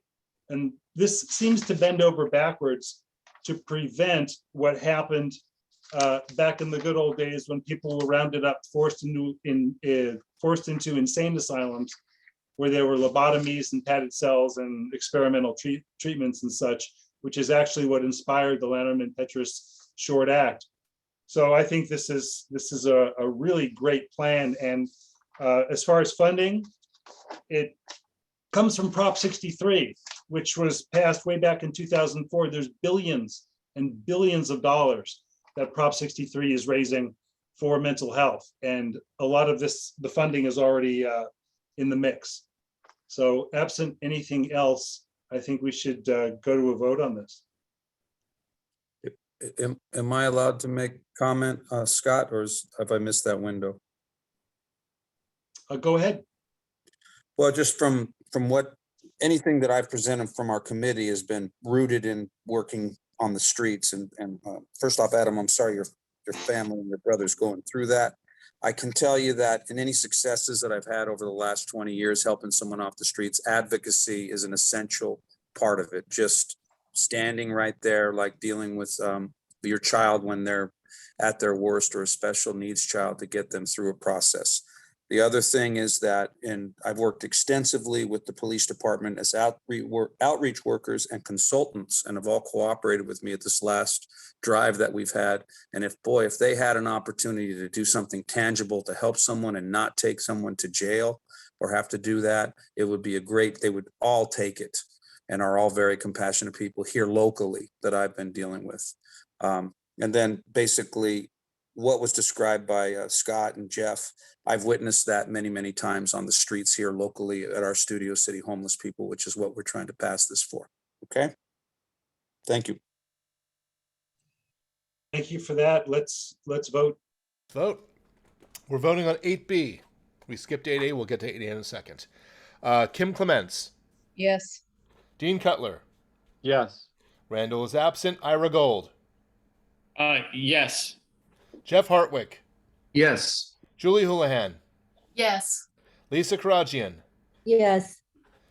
Laura is absent. Scott Mandel. Yes. Brandon Marino, yes. Richard Niederberg. Yes. Karen is absent. Adam Summer. Yes. Alexa Steinberg. Yes. Abigail Velasco. Yes. Motion passes.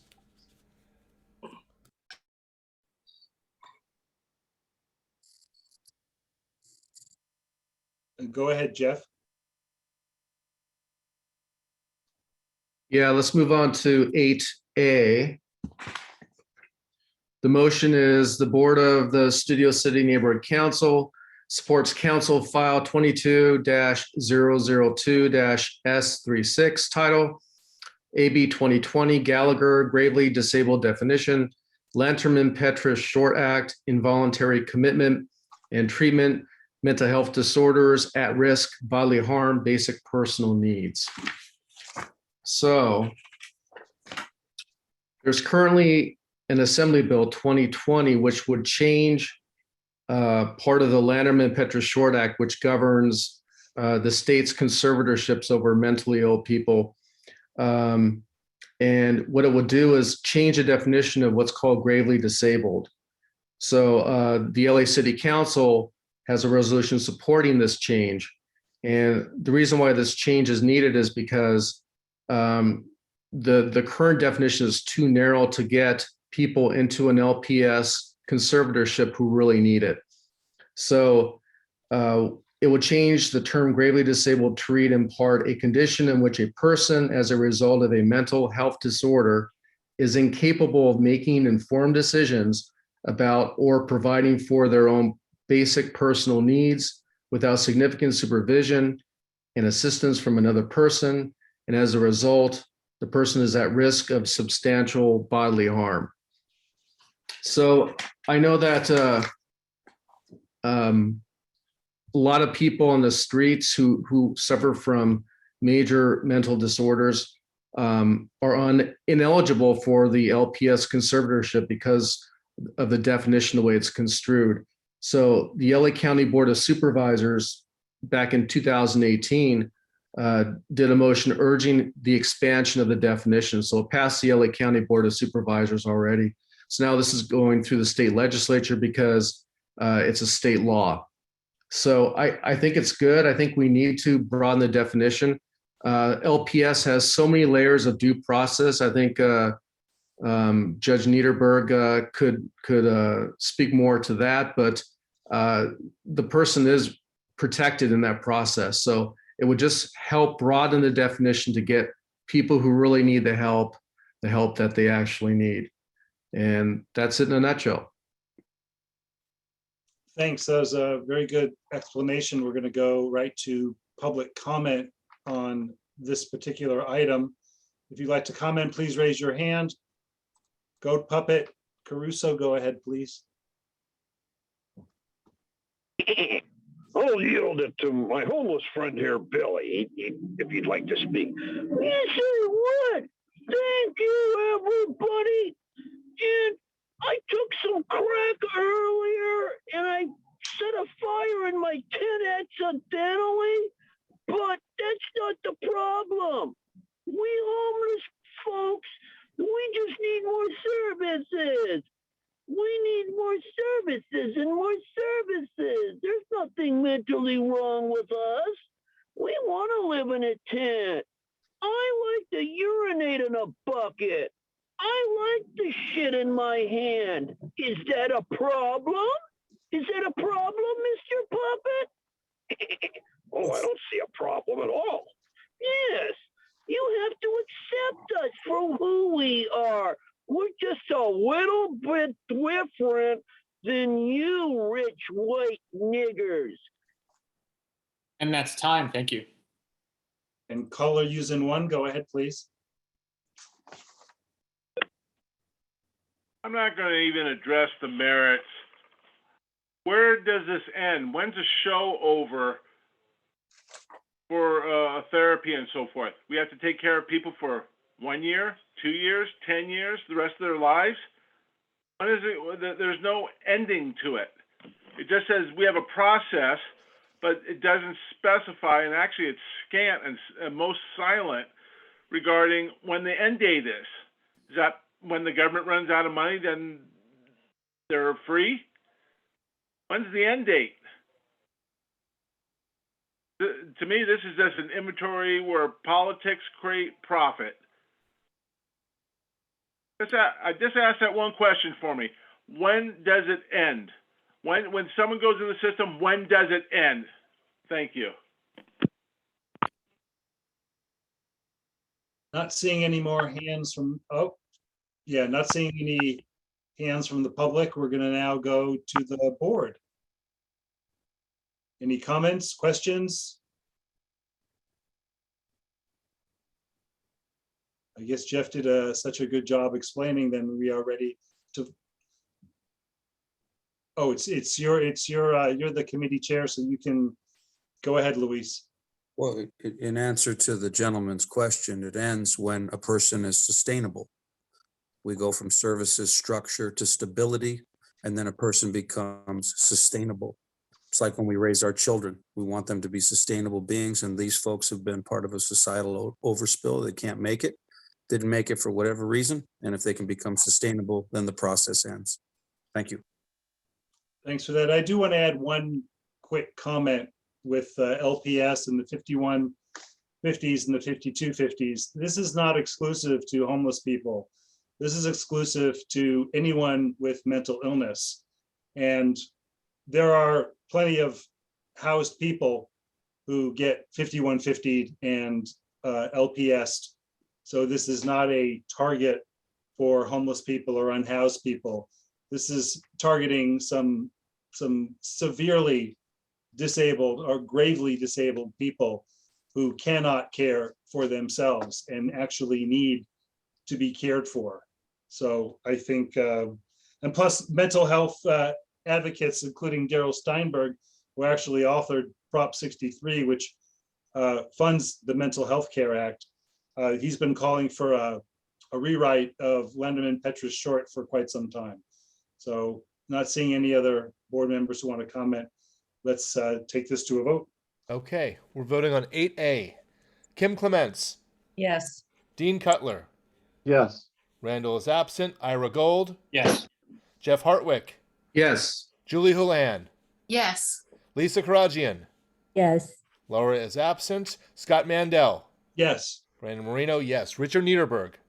Yes. Karen is absent. Adam Summer. Yes. Alexa Steinberg. Yes. Abigail Velasco. Yes. Motion passes.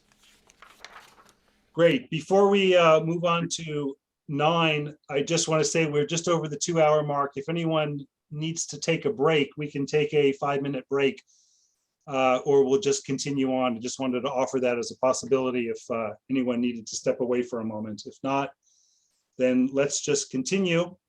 I'm stepping away. Thank you very Oh. much, board. Thank you, Jeff. Good night. Thank you. If anyone from the board needed a 5-minute, but we're going to go on. So let's hear from Barry for 9A. Barry, you're 018, so let's. Yeah, thank you. Okay. So I just wanted to let everyone know on April 13th, the LA City Council unanimously voted to designate Oil Can Harry's as an official historic cultural monument. It does, in this case, protect the building, although in just research I've done today, I've not been able to see what they are intending the building to be in the future, but at least the building can't be torn down, because sometimes they have protected like a sign and let the building be torn down. So in this case, we got the whole building. Moving on to motion A, the board of the Studio City Neighborhood Council opposes Council File 22-0280 for a proposed fair chance housing ordinance to prohibit landlords from inquiring about a tenant's applicant's criminal history or using that history to disqualify that tenant's rental application. This motion is also to be submitted as a separate community impact statement, CIS, to Council File 22-0280. And just let me say that the committee felt in this case that we needed to balance tenants' rights with landlord rights. Go ahead. Thank you, Barry. Let's move over to public comment on that. If anyone from the public has a comment on what we just heard, we're on 9A. Raise your hand. I see Goat Puppet Caruso, go ahead. Yes, and I hope you enjoyed Billy, my guest. Oh, I did. Yes, so now, really? A relationship between a landlord and tenant? What the fuck do you think they call him a landlord? Because he's nobility. He owns the land. And if you don't own the land, you're a fucking squatter. That's why they call it a tenant. Get it? Tenants don't have rights. You have the right to pay your fucking rent, and you have the right to pay it on time, or you'll be kicked out the fucking street. Now, everybody's trying to change that. But Goat Puppet wants to go back to the traditional English common law system, where when you look at your landlord, you go, oh, yowza, good morning, yowza. Showing respect for your landlord. Thank you, landlords everywhere up. That's time. Thank you. Not seeing any more hands from the public. We're back to the board now. Anyone have any comments, questions about 9A? Where Barry did such a good job, or with explanation, we're just going to go to a vote. Well, we're voting on 9A. Kim Clements. Kim? Did we lose her? I guess we did. Sorry, no, I'm here. Oh, there you are. Yes. All right, Dean Cutler. Yes. Randall is absent. Ira Gold. Just to clarify, a yes vote is opposing Correct. the additional. You are saying yes to the motion opposing Council File 220280. Strongly. Can we start yes. the vote over then? Because I don't know if that. Certainly. Would anybody want to hear the motion again before we vote? Yes? No? Yes, why not? Okay. The Board of the Studio City Neighborhood Council, SCNC, opposes Council File 220280 for the proposed fair chance housing ordinance to prohibit landlords from inquiring about a tenant's applicant's criminal history or using that history to disqualify that tenant's rental application. Did we have board members had a chance to speak on this? Yes. Okay, because this is interesting coming right off the last motion in homelessness. Okay. So a vote for this would be you are agreeing to the you're agreeing that we oppose it. So I guess we could start this vote again. Kim Clements, Yes. Dean Cutler. Yes. Okay, Randall's absent. Ira Gold, Yes. Jeff Hartwick, Yes. Julie Houlihan, Yes. Lisa Karagian, Yes. Laura's absent. Scott Mandel, Yes. Brandon Marino, yes. Richard Niederberg, Yes. Karen's absent. Adam Summer, No. Alexa Steinberg, Yes. Abigail Velasco. Abstain. Abstain, you said? Correct. Okay. Motion passes.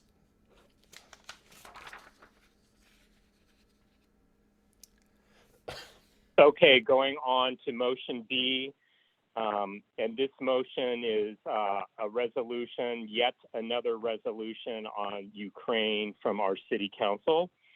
The board of the Studio City Neighborhood Council, SCNC, supports Council File 22-002-S22 for a resolution strongly condemning the egregious actions of Russian President Vladimir Putin for ordering the invasion of Ukraine. This motion is also to be submitted as a community impact statement, CIS to CF 22-002-S22.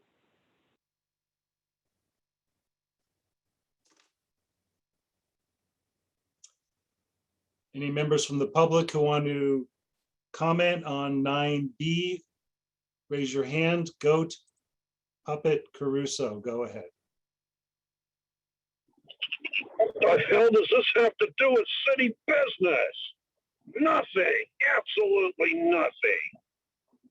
You want to start a war with Vladimir Putin? I didn't think so. No. Why do we keep sticking our noses in things like this? To deflect attention from the FBI. Oh, that's right. Very good point, whoever that was, yes. So I think you should oppose it on the basis of a lack of subject matter jurisdiction.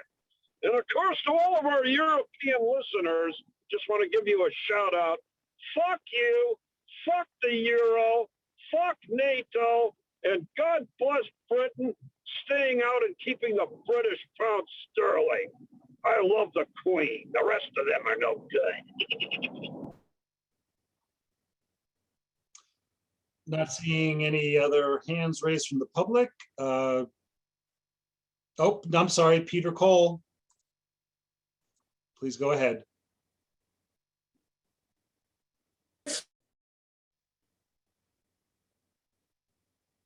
On this, unless we can comment on recalling Gascon, that's what we should be focusing on. Thank you. Scott? Yeah. May I interject? Peter, the first, I think the first maybe 2 or 3 seconds of what you were saying got cut off. Oh, I said we have no business commenting on this. This has nothing to do with Studio City business. We should concentrate on voting to get rid of George Gascon and other business that is important to Studio City. That's all. And we have call-in user 1.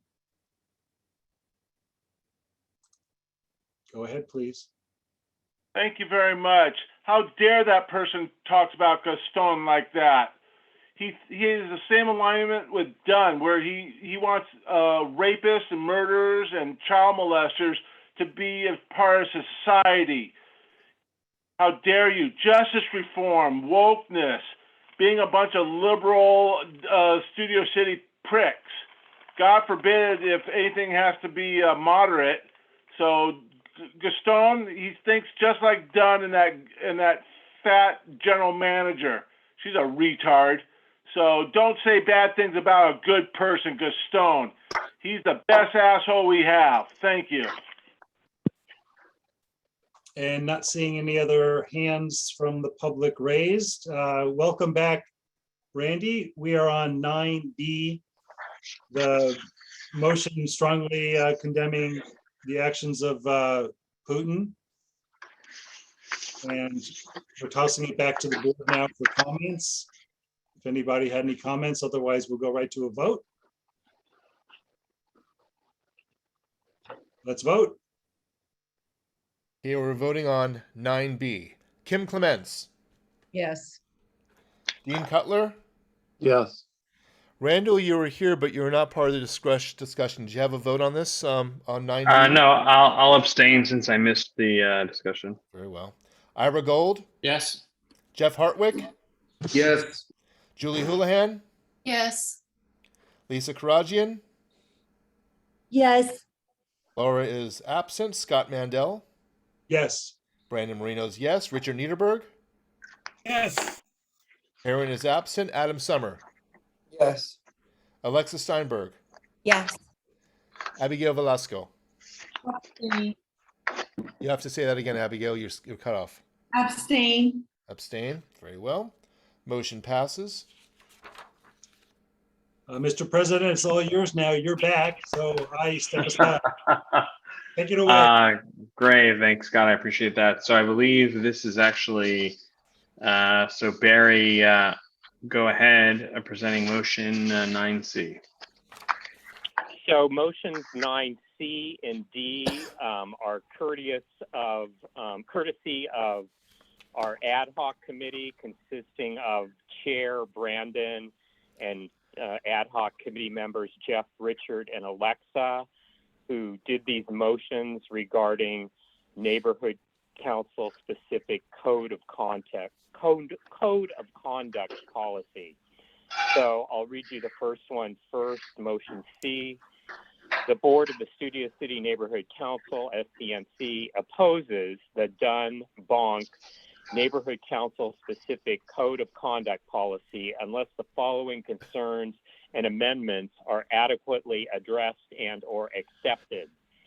1, provides verifiable support data regarding the extent of the problem that justifies the proposed restrictive code of conduct.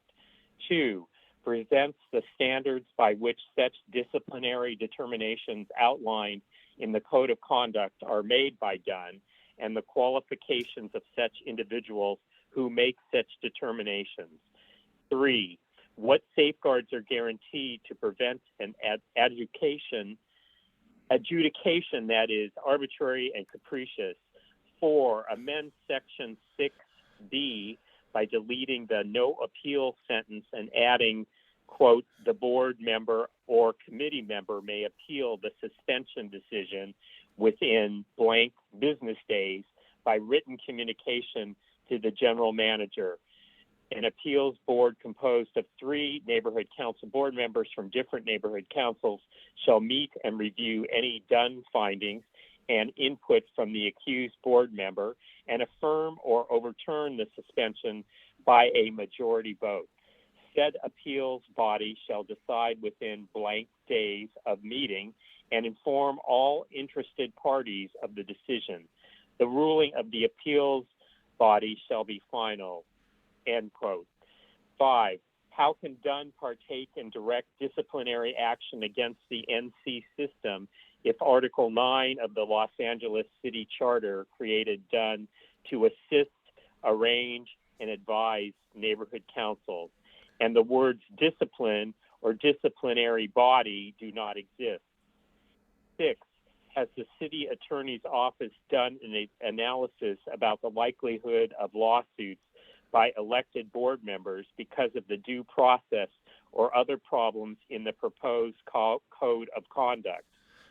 7, the attachment A restrictions to the proposed code of conduct potentially violate the First Amendment rights of elected board members and committee members.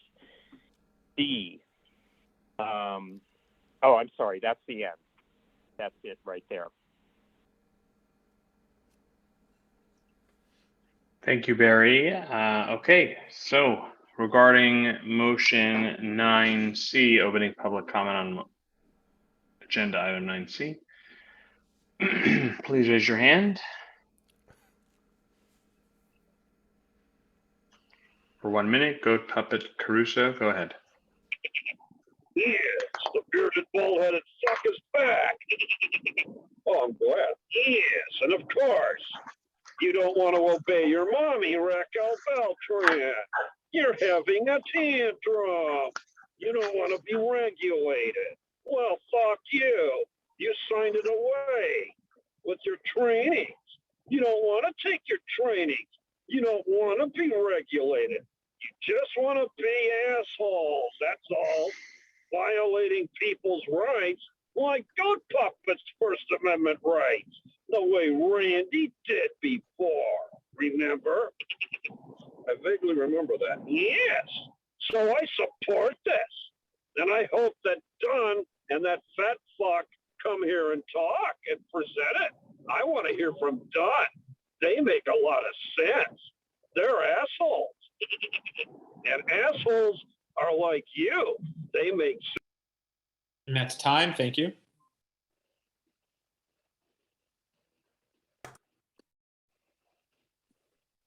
Call-in user 1, go ahead.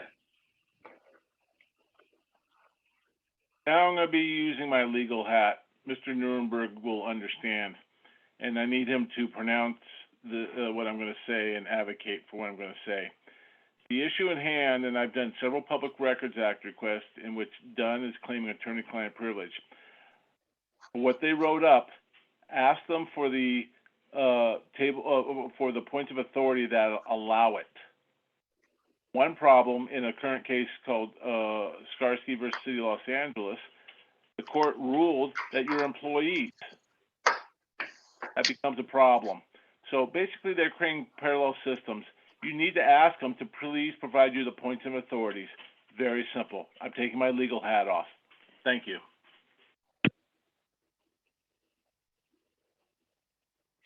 Seeing no other hands for public comment up, we'll close public comment and go to the board. Brandon, please go ahead, and then Scott.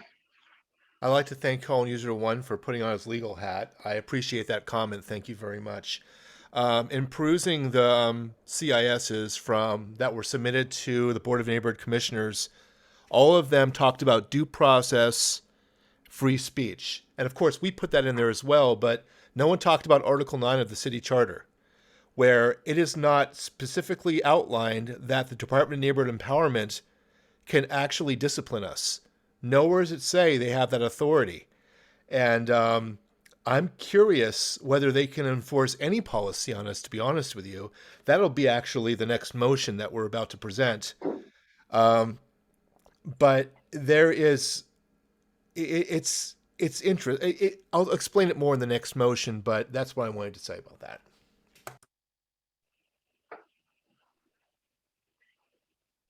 Scott, go ahead. Thank you. I just wanted to say, great job, ad hoc committee. That's it. Ira. Yeah, so question among those who are more legally prone on the board. The suggestion that call-in user 1 made, is that, do you agree that that would be a good suggestion? And if so, maybe we can make a friendly amendment to add that if necessary. I just wanted to, if it's such a good point, I just wanted to. Can I just, point of information really quick? Wait for the next amendment. Wait for the next motion. It's discussed. Okay, thank you. Any other board comment? Seeing no hands, hearing no voices, let's bring agenda item 9C to a vote, please. We are voting on 9C. Kim Clements. Yes. Dean Cutler. Yes. Randall Freed. Yes. Ira Gold. Yes. Jeff Hartwick. Yes. Julie Houlihan. Yes. Lisa Karagian. Yes. Laura is absent. Scott Mandel. Yes. Brandon Marino. Yes. Richard Niederberg. Yes. Karen is absent. Adam Summer. Yes. Alexis Steinberg. Yes. Abigail Velasco. Abby? Yes. Okay. Motion passes. All right, Great. motion 9D.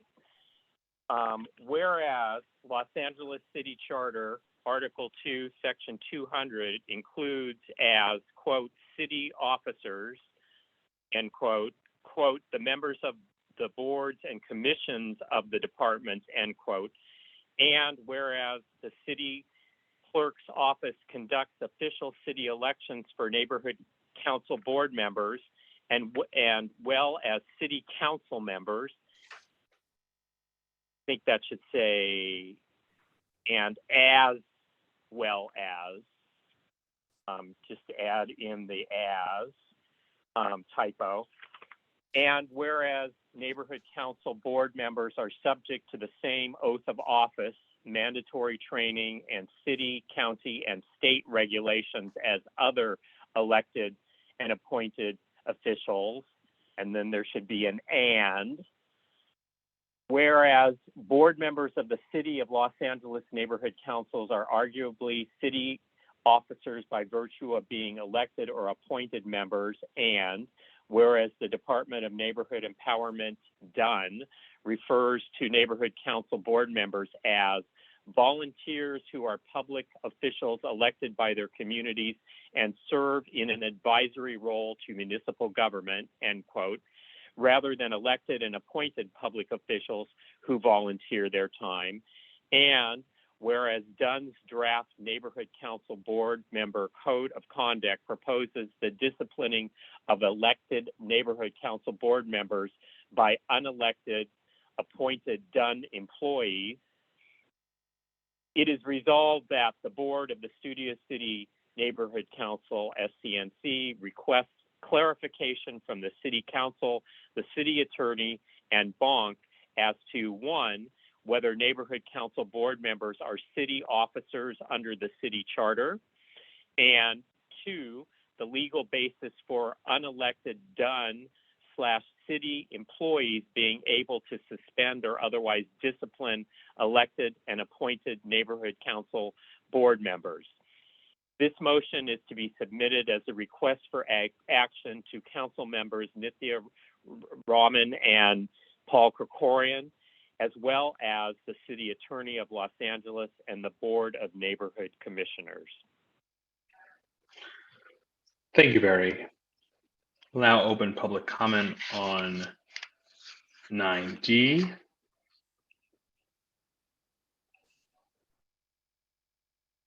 Go ahead, got Goat Puppet Caruso. Well, you sound a little worried there, fried chicken. What's wrong? Are you a city employee? I think you are. I have a legal opinion in my little barn. In a judge in the Moss Courthouse downtown that we visited today, me and my human. They had a status conference report that confirmed it. The judge says, you stupid assholes are city employees for some purposes. Well, if you're fucking city employees, that means you have to get what? They have to get paid. That is correct, yes. How about suing for back pay, minimum wage, plus overtime and benefits, you city employees? See, you waste your time on stupid shit. The money's the question. Scott needs to get paid. That's time, thank you.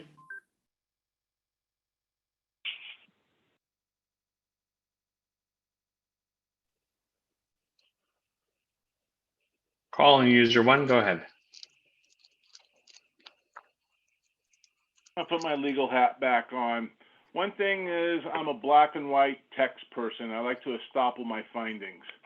Let me tell you, because some of these individuals, attorneys, are stupid enough to send it to third parties, as Mr. Newberg will know, if attorney-client privilege is waived when sent to a third party, they're going to be using government code 12940 to help you guys. Also, they're going to be claiming, since you don't have to do 700 forms and file it with ethics, they're using another government code.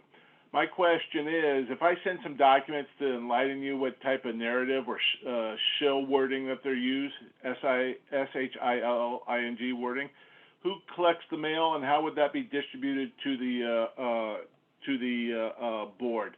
I really don't want my name, or I really don't want them to know what you're being sent, and I don't want you to be ignorant. Thank you.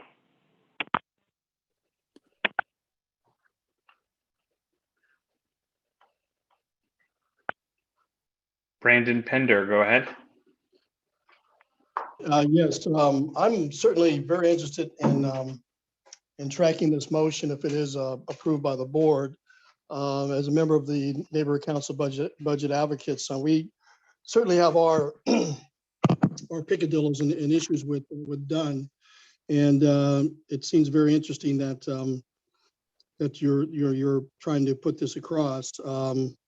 And I'd like to, if possible, some of this forwarded over to me after you guys have, approved it, and if it's appropriate to do so, because I'd like to bring it up with the Neighborhood Council Budget Advocates to also discuss, because we do have committees, as you know, when we go over the budget for Dunn, and we have certain particular questions on their power and authority over the neighborhood councils and us.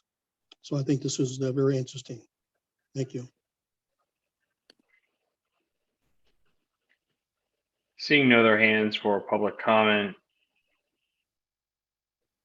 let's go to the committee. Brandon, go ahead. Yeah, Then Ira. I hope this answered Ira's question. There's a couple things going on here. First, it's the way Dunn distinguishes us. We are volunteers as a title, and our description is we're elected and appointed public officials. Something that was brought up in the ad hoc committee, I believe, by Richard, was that if you were a mayor of a small town, like Podunk, California, which I don't think is a real town, and the town can't afford to pay you, maybe you have a hardware store. Well, the state of California does not distinguish between the mayor of Podunk, California, who is not compensated, and the mayor of San Francisco and the mayor of Los Angeles. You're still mayors of a municipality, and you must follow government code. Calling us volunteers, I'm too bad Lorenzo's not here, would have loved to ask him, is a way of them trying to push through their policy upon us. I've always seen the neighborhood council system as above the Department of Neighborhood Empowerment. They're here to support us, and we're here to support council members. That's the pecking order. That's how I see it, and that's how Article 9 is basically written. Now, Colin User 1 mentioned a government code. I have 54952B here, but there's several of them that discuss who is what's a legislative body, who is subservient to government code. The fact of the matter is, I believe we are elected and appointed government officials. Non-compensated, non-legislative, of course, but still elected. I was on a ballot. I got voted in. I took an oath of office. To call me a volunteer is a quick and easy way of pushing the agenda that Dunn has. And to make that point, if Dunn is actually enacting a policy that we must follow, does that make us part of their departments? Because if we're part of their department, if we have to be subservient to their word, then Article 2, Section 200 kicks in, and that makes us elected public officials. And if I'm an elected public official and Raquel Beltran's an appointed public official, now we have a problem. And I understand what Colin User 1 said about the city attorney. I don't know if they get the NCAD attorneys straight from college or not, but I still think that defining us, I know who I am. I'm an elected public official. What I am is how the city sees me. And if it's AB 992 they're talking about, suddenly I'm a public official. But if they're talking about the digital communications policy, suddenly I'm a volunteer. They keep flip-flopping between the two terms. And I don't think they have to make a decision. Of course, they're not going to make a decision. It'll have to be for the city attorney's office and the city council. But finally determining exactly who we are, whether it be an additional section in Article 9, say 915, or saying Article 2, Section 200 applies to us, then we can move forward and we can have some clarity and we can actually make some progress as to what Dunn can and cannot do. Thank you very much. Go ahead, Richard. Yeah, the reference I was making to before, or he was making to before, basically is, yes, my uncle was the mayor of one of the cities in LA County. No, he was not paid. He wanted to do it. He was happy to do it, but no, they did not pay him. The other issue is that if we are employees, then we are entitled to all of the rights that California, a very labor protective state, gives us, from OSHA all the way out to overtime. So the city attorney or the city council or somebody has to make up their mind as to what category we fall in. Thank you. Ira. I think this is a fabulously written motion. I think if we pass this motion, as long as it's not violating any rules, I think we should send this to every neighborhood council that we possibly can, so that they could then pass it. I have a feeling this could spread like wildfire and strength in numbers. So if this does pass, maybe we can implement that. Thank you.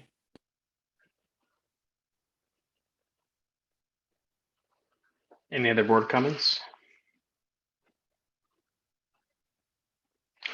Okay, yeah, I will. Before we go to vote, I'll just add my own 2 cents.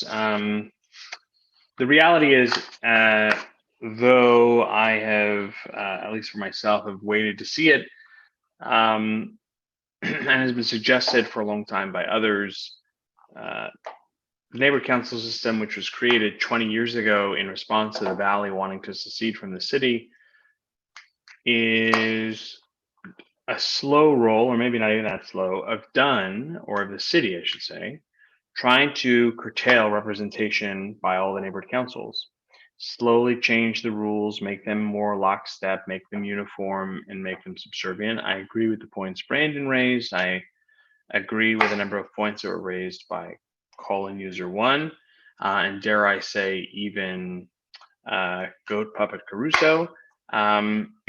The city for a long time has and Don is trying to chip away at our authority, yet we're elected. But we're only elected and we have certain responsibilities when it's convenient. We look at the digital media policy, trying to curtail our ability to speak out against or for certain things, and really trying to make us just a echo chamber for what the city wants, not really wanting to hear dissenting opinion on a number of issues, trying to suggest that neighborhood councils can only speak to matters of the city, yet at the same time interact with county and state representatives who come to speak with us, that we are allowed to support some ballot initiatives, but not other ballot initiatives because it goes against the city. And so this is a great motion. I thank the ad hoc committee. I thank Jeff Hartwick and Alexis Steinberg and others for their work on this. And I hope you all support it. Let's bring it to a vote. Okay, we are voting on 9D. Kim Clements. Yes. Dean Cutler. Yes. Randall Freed. Yes. Ira Gold. Yes. Jeff Hartwick. Yes. Julie Houlihan. Yes. Lisa Karagian. Yes. Laura is absent. Scott Mandel. Yes. Brandon Marino, yes. Richard Niederberg. Yes. Karen is absent. Adam Summer. Yes. Alexis Steinberg. Yes. Abigail Velasco.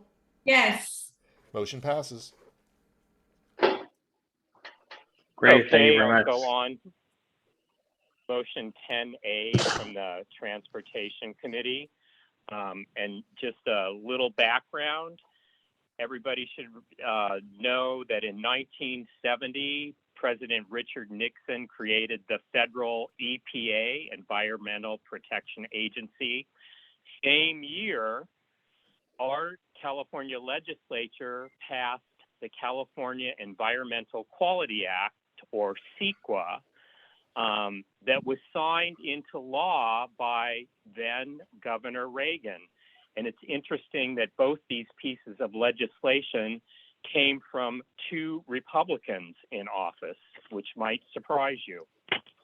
So the motion says the board of the Studio City Neighborhood Council, SCNC, opposes Council File 22-002-S42, a resolution supporting Senate Bill SB 922, Wiener, which would eliminate the January 1st, 2023 sunset date in existing law and provide for a statutory exemption to CEQA for sustainable transportation projects forever.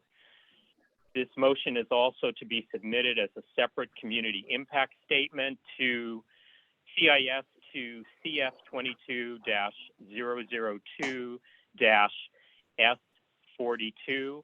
And just as a measure of background here for you, in 2021 and this year 22, CEQA requirements have been suspended for sustainable transportation projects. It is due under current law to sunset this coming January 1st.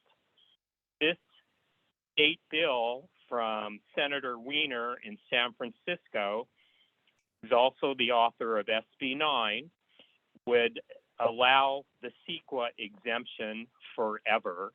And the committee, while we didn't have a quorum, we did feel that not doing away with CEQA for anything takes away the public's right to comment on projects. Can you imagine if this had been taken away from Harvard Westlake's project and we had no DEIR to comment on? Well, this would be similar for a big transportation project. We would not be able, as members of the public, to comment on aspects relating to the environment on a huge project. So I'll give it back to you, Randy. I'll second. Great. Thank you. Seconded by Scott Mandel. We will open agenda item 10A to public comment. Go Puppet Caruso, go right ahead. Yes, and I hope that you're going to ask Lisa Karjakian if she's going to recuse herself on this vote. What the hell are you talking about? Well, she's a member of the South Valley Area Planning Commission, and they hear CEQA appeals. Lisa loves this bill.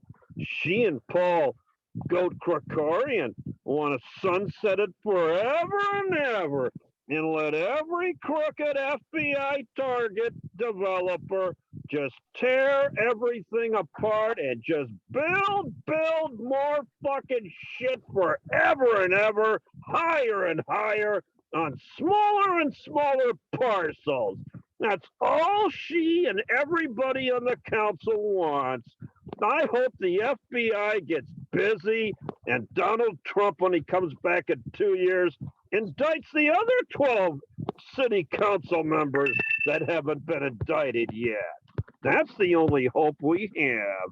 Thank you, Donald Trump. That's time. Thank you. Seeing no other hands for public comment, let's go to Scott Mandel. Hand up. Go ahead. Thank you. I just want to You're say welcome. I support the opposition as Barry read it. I don't like the exemption.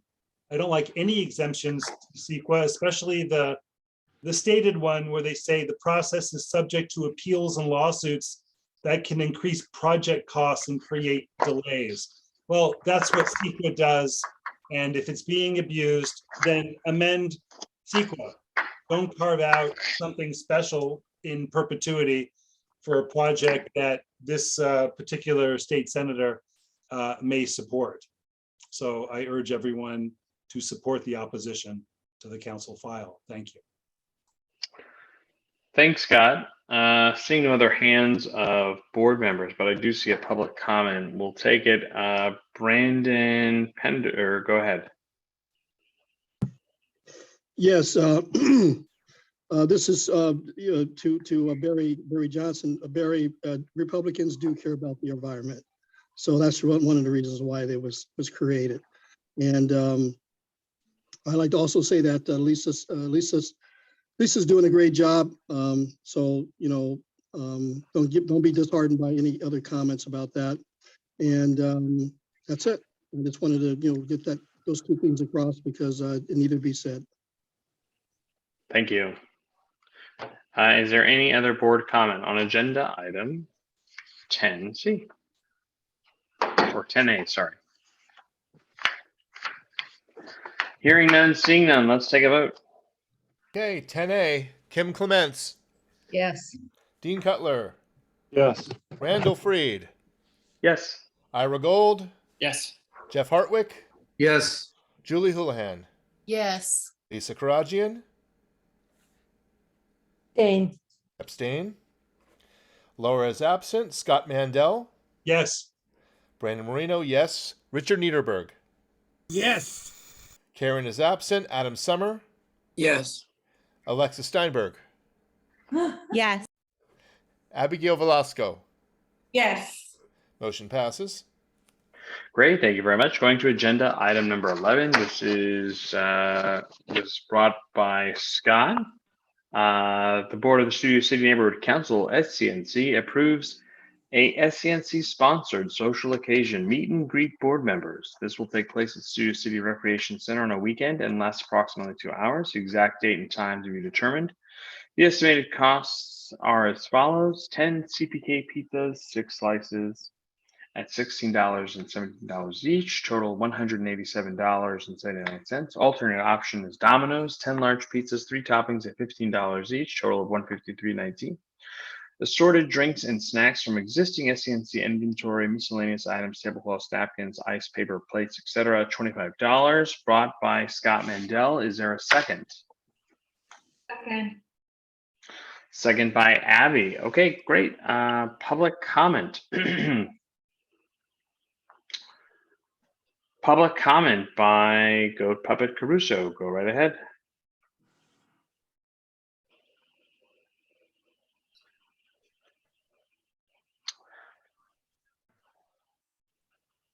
Goat Puppet Caruso, go ahead.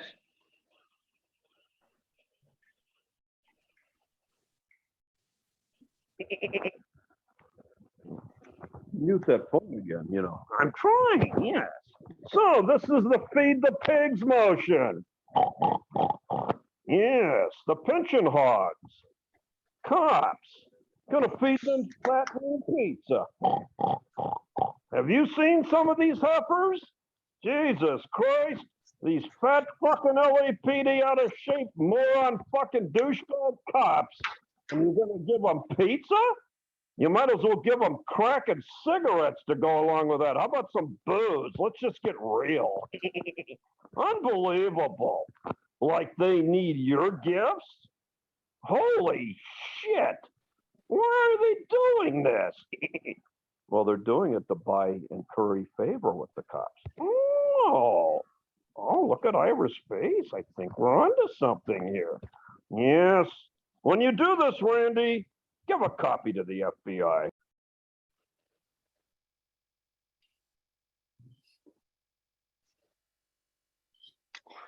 Phone number ending in 018. Go ahead.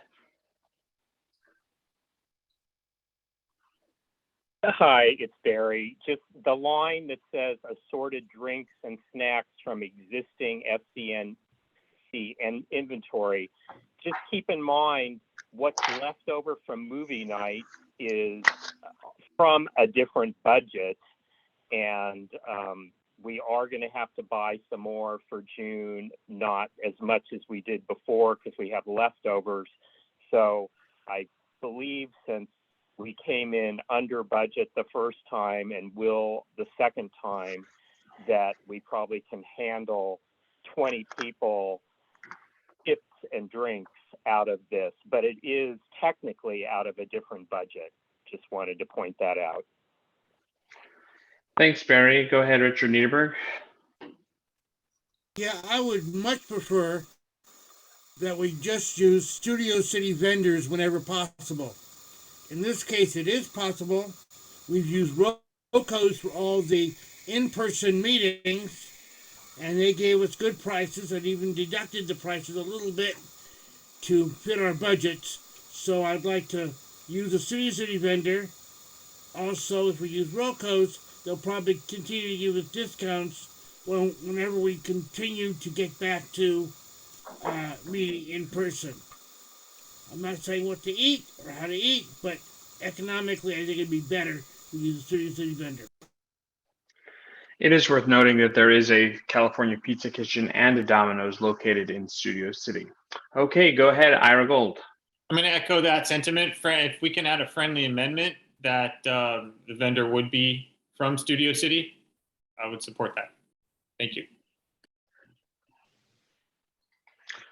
It's worth noting that the Domino's is a purchased franchise by someone local in Studio City. But anyway, Kim Clements, go ahead. I'm sorry, are we just making amendments at the moment, or have we moved to board comments? Are we done with public comments? We're done with public comments. We're making board comments. So Ira, you're offering a friendly amendment. You wanted to say that we utilize, but I want to be clear because both locations suggested that our prices that are quoted of establishments that Scott mentioned, both of those are located in Studio City. I know. I just think it just shows that it's making it official. It just shows that that we're committed to using vendors in our community, even though you can choose to use vendors in the community without having it written. I just think it's a nice gesture, and I think it's solidarity with businesses here. Scott?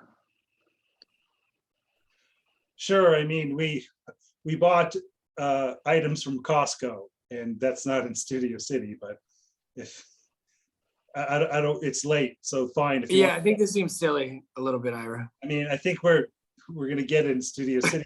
It's gonna be close to Why? park.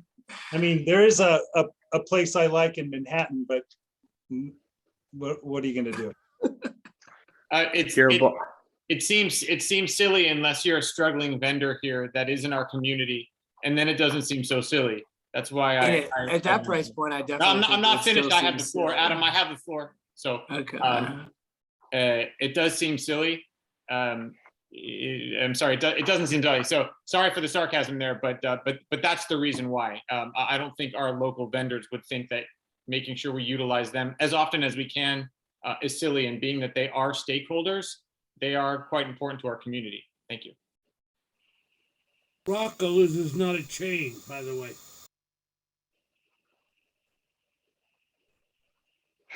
Fair enough. Kim? I have a few issues here. One, there is plenty of money in the budget. So we are good there. This would need, oops. Does everybody hear me? Because everybody's frozen. Oh, there we go. Yes, no, we hear you. It's just froze a moment. Few things. We would need, I think, to precisely, in order to get this motion through, we would need to precisely say, and this would be an amendment, up to a certain amount of dollars, that we'll approve up to a certain amount of dollars for this event. That will help it to get through properly at the city clerk's office. With COVID, I know with the last event that it was an issue, and so packaged goods only were needing to be served. I'm assuming that this is intended, so I'm a little confused. This would be intended to have pizzas out for people who'd like to come and meet the board members, correct? This is an open invitation. Correct. Correct. Okay. That is a consideration. I'm not sure where the city currently stands on serving food, open food like this. So that could be potentially an issue, as well as this is an event that we would need to submit an event approval form, even though there's very little being done here, no big deal, and shouldn't need permits. We still have to submit an event approval form to the city clerk's office for approval before we can spend money or get any payments made. And their time frame is 30 days ahead of the event. And we are cutting close in this fiscal year So we can do it. I'm just letting people know some of the particulars on that. We're getting close to the deadlines of when we can submit last payment request by check, or credit card is June 20th, but just to keep that all in mind.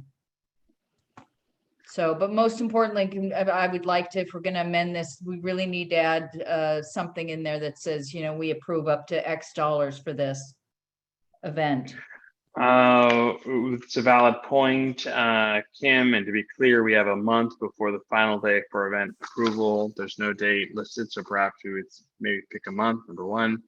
Number two, Rocco's Tavern is a chain. There is one in Studio City, there is one in UCLA, there is one in Culver, and there's one in Culver City. So I think 3 locations would constitute a chain. Number one, Scott, do you want to make an amendment to a total amount of money that this event would cost? Like up to? I mean, you can even go high up to 500, let's say, or what do you think is the max from what you've got here? 200, maybe some drinks and miscellaneous, 500, 600? I'd like to hear Right. from Abby. Let her say $250. Two hands up. Go ahead, Abby. Go ahead. Just say 300 and let's do it and move on. First, thank you for this opportunity. I did the research on the food. Scott and I were talking about a budget, and what I did based on previous numbers and that at a minimum we would have about 25, 30 people showing up. That's including the board. So what the budget includes that minimum 25, 30 people. I did. I personally call the 3 pizza places in Studio City. So the vendors are particular in Studio City.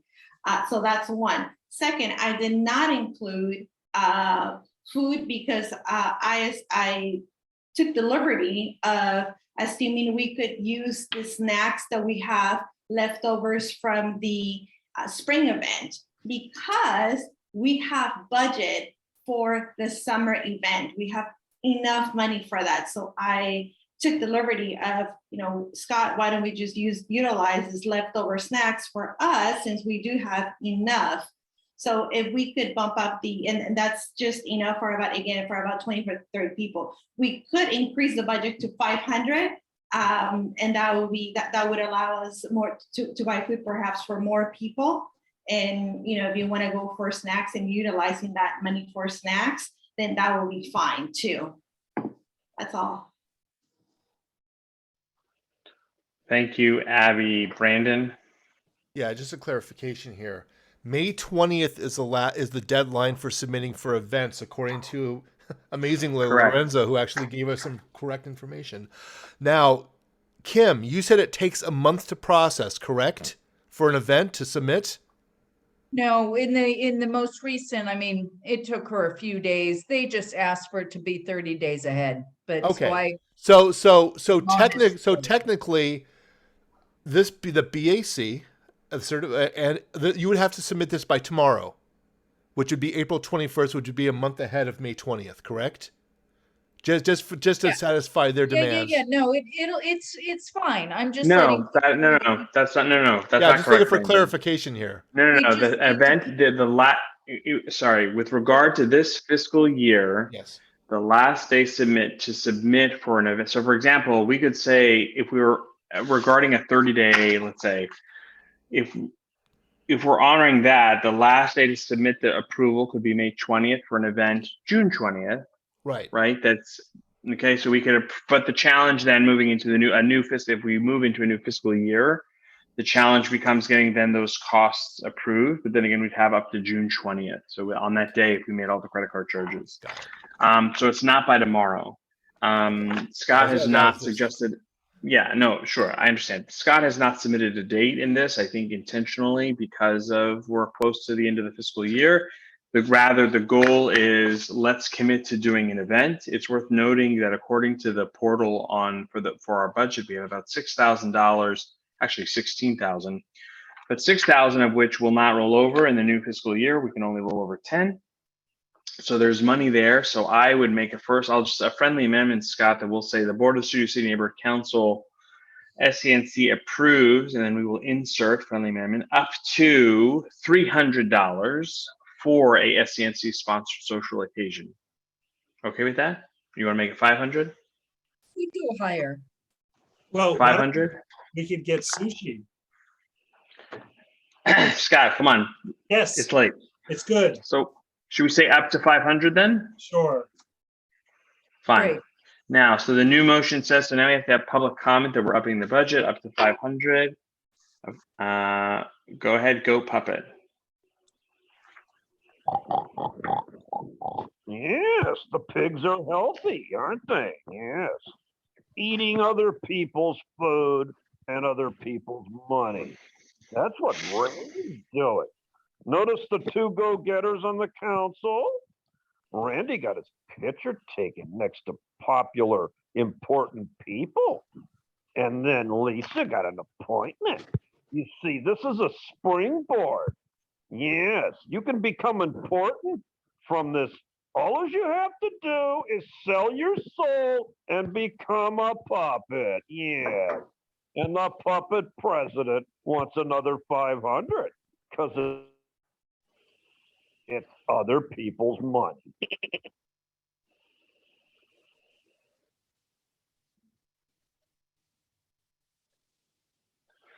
Any other board comment? Let's take it to a vote, please.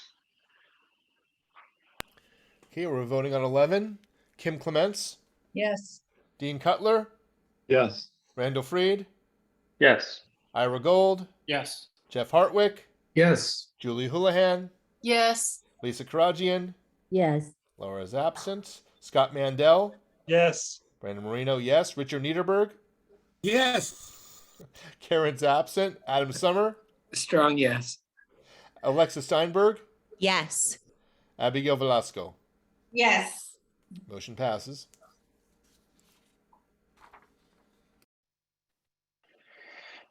Great. So the last motion of the evening, also brought by Scott. The Board of the Studio City Neighborhood Council, SCNC, approves the design and purchase of SCNC t-shirts and hats for promotional purposes. And there's an estimate of cost if you want to click on that. This is brought by Scott Mandel. Is there a second? Second. Okay, before it's too late. And how do we get our business cards? Or do we figure that out? Sorry. Pick that up with Scott because I think he might have yours. They printed the business cards. I know they did, so- but Scott, you have them? I have them. Great. So Adam, reach out to Scott and you can figure that out offline. So is there a second on this motion? Abby, did I hear your voice? Second. Great. Okay. Opening it to public comment. Public comment. We have. Go Puppet. Go ahead.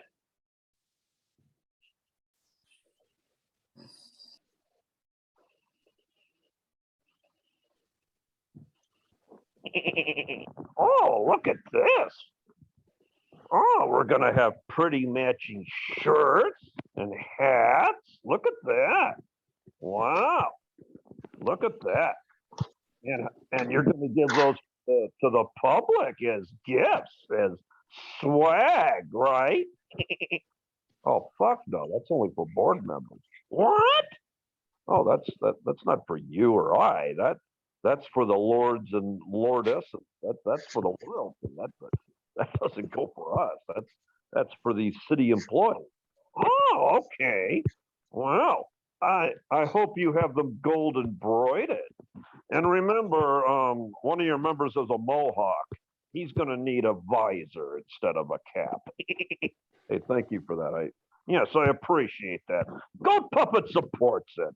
After all, Scott's not that corrupt. Not yet, so we'll trust his judgment. Just this one. That's time. Thank you. Board comments. Go ahead. Anyone? Ira Gold. Hey, so since this is more specialized, I'm not as adamant, but if there's a way we could at least try a local, if a local can match the same quality then I think that'd be great. Or at least we should at least make an attempt to see if we can price with someone local. If not, I understand. Also, question. This might seem like a ridiculous question, but I think it's important.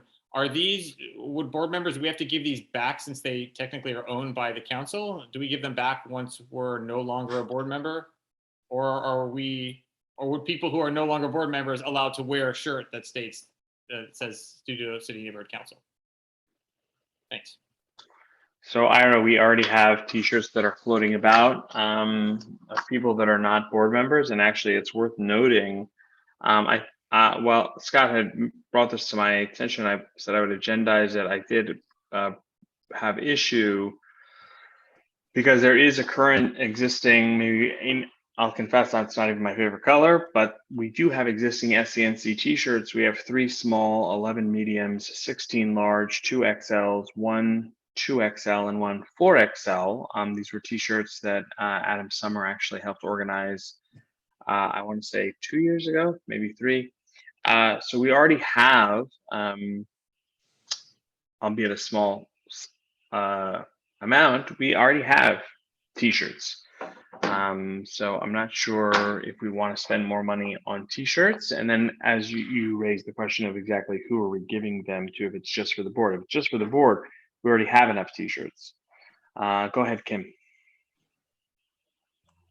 One question was answered if this was to be given out or for the board members, which I saw Scott in a T-shirt at the movie night, and I thought, it's terrific. It's terrific if the board members are wearing them to stand out and people know then who the board members are. But I'm not crazy about the idea of giving these out to the public either, because they could be perceived then as board members. It's not like they say, I support the Studio City Neighborhood Council. You would think that they are with the council, which I'm not sure is the best plan.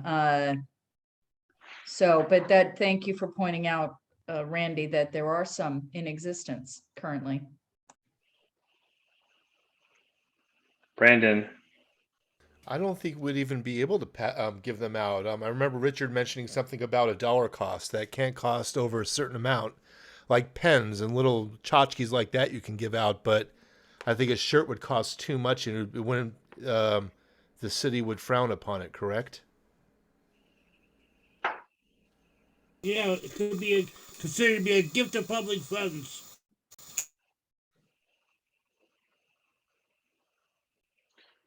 Abby. Hi. So my understanding is that the apparel that we have is with the old logo, and also when that's my understanding. And also as well with this, when this motion was created, was brought up with, we were not aware that there were some existing T-shirts. If we weren't, I personally did ask, and Barry, I'm sorry, I brought it up to Barry, and Barry confirmed that they were with the old logo. So that is the reason that, and then I just went to Vista Print, trying to get a kind of like a ballpoint, how much would it be, how much would it cost? I do agree with Ira, this is all I did was just get an idea of how much would it cost.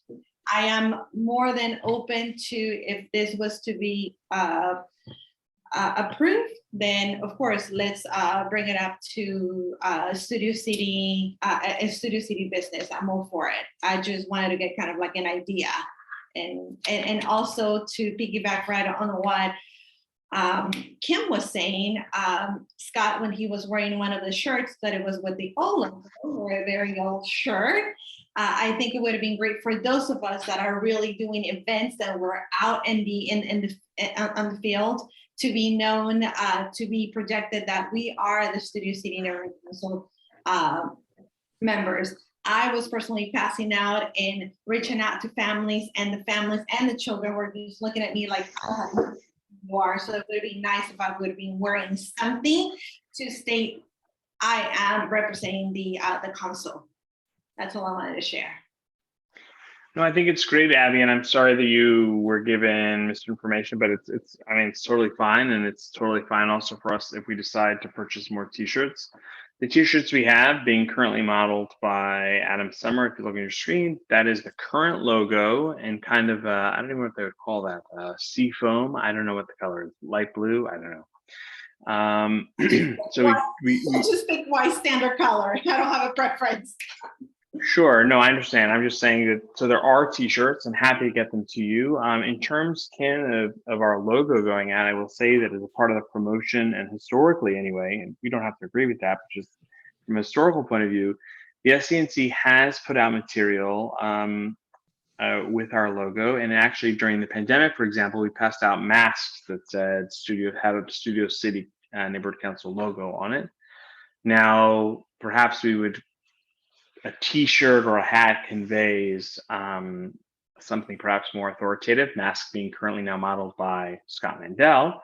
I don't know if that means that it's more or less of an endorsement or that you're a part of. But we have given out stuff in the past that says it. So any other comments? Adam Summer. Yeah, just to establish a historical precedent, so many neighborhood councils have they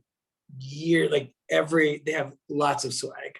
I know a lot of people from different councils, and I don't know, it's kind of the cool part. One small cool part about committing some of your time is that, you have baseball jerseys from your childhood. I think it's really cool, but also one of our main purposes is to establish a connection with the community, or at least establish that we're out there. And if you ask most people, they don't even know there's a neighborhood council. So with that being said, I think it's a very small, even though we can't give them out, I think it's a really cool thing we do. If we create hats, I would love that. Trucker, deep fit, preferably. Sorry for laughing. Go ahead, Kim. I have to ask on this one as well that we need to give an up to amount. I know because I just had to bring before you another motion that they would not take earlier. If you guys remember, we had to vote on it again. So in order to get this through, we need to put the up to X amount of dollars. And I would also strongly suggest that if we can get only one or two, since one was a ladies version and one's a man's version, one or two items ahead to make sure that the quality is what we'd like, because I think we don't want to order a whole bunch and get a big surprise. So that's just a suggestion of mine, that we preview one before ordering the whole bunch. That's a great suggestion. Is there any other board comment? Oh, I guess so. First, the suggestion for Kim as it relates to, so, well, Ira, could you throw that motion on the screen again? How much was it?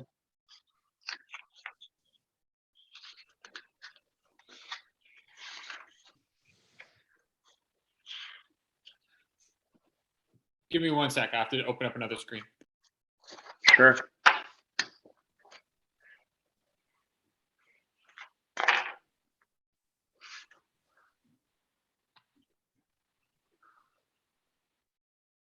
Are we going to do one grand total or a total shirt? So Why don't we we could just say the Board of Studio City Neighborhood Council approves up to, I think it was like 300 something, up to $500 to, let's see what that total is, to design and purchase. What was the total? Oh, the hats alone are $359. Okay, so we need more money. What were the t-shirts?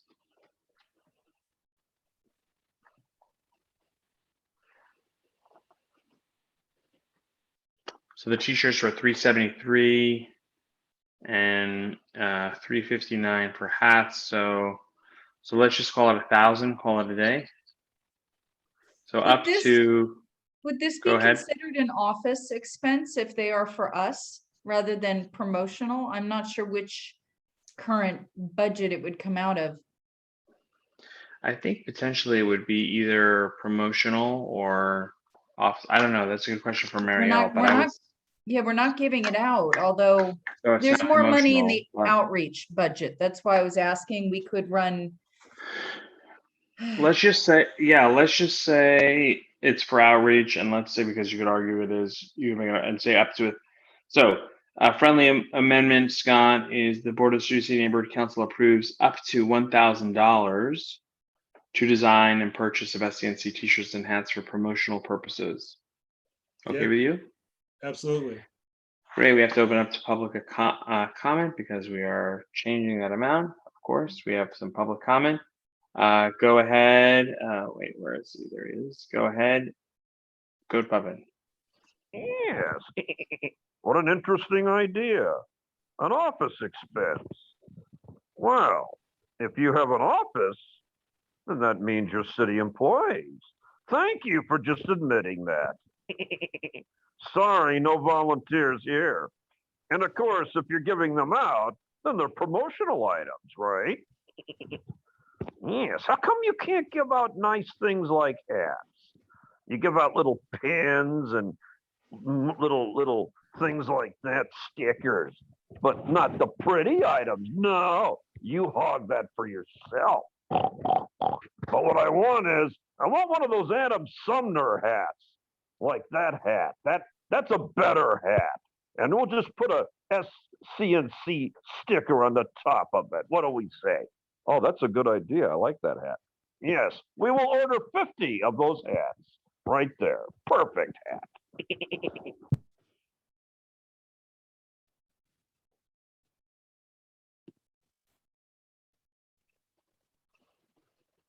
Okay, Richard Niederberg. I concur that it is in fact outreach. Thank you, Richard. Julie. Yeah, I was just gonna mention, I noticed that the t-shirts were Gildan, which is definitely a cheaper shirt. So I would support you adding that little pad if you want to get a nicer brand on that. I was curious what the brand is on Adams. Also Gilded. Oh, so is that a pretty good one, Adam? You like it? I do t-shirts for the school. We always get Bella and Canvas, which is a little more expensive, but I yeah, think it's cute. Yeah. I mean, it's soft-ish. it's soft. Good. It feels like when you get off, you are like a team, which makes me feel part of a team. So that's good. But I think the logo is super cute on this. So Brandon Marino. I think what he's wearing is like a 4.7 ounce or a 5.3 ounce. If you go to the 6 ounces, those are like the Hanes beefy tees. They're like the work shirts, like a restaurant employee would wear. But the lower the ounce number, like a 4.5 or something, is more. It's like a ring spun cotton. It's lighter, it's better fitting, and it'll work for both men and women. When you get to the 6 ounce variety, it starts getting a little stiff and starts looking like a promotional shirt, whereas the lighter ounces look more fashionable. So, and also I concur with Adam. We should get like a Richardson 112 medium trucker hat. I think that'd be kind of cool. Wow, I just learned a whole lot. Thank you, Brandon. Kim, go ahead.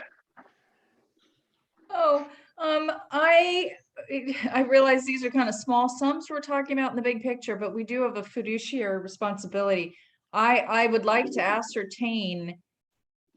I agree with Richard that there are very strict guidelines about gifts of what's Brandon's, what is it?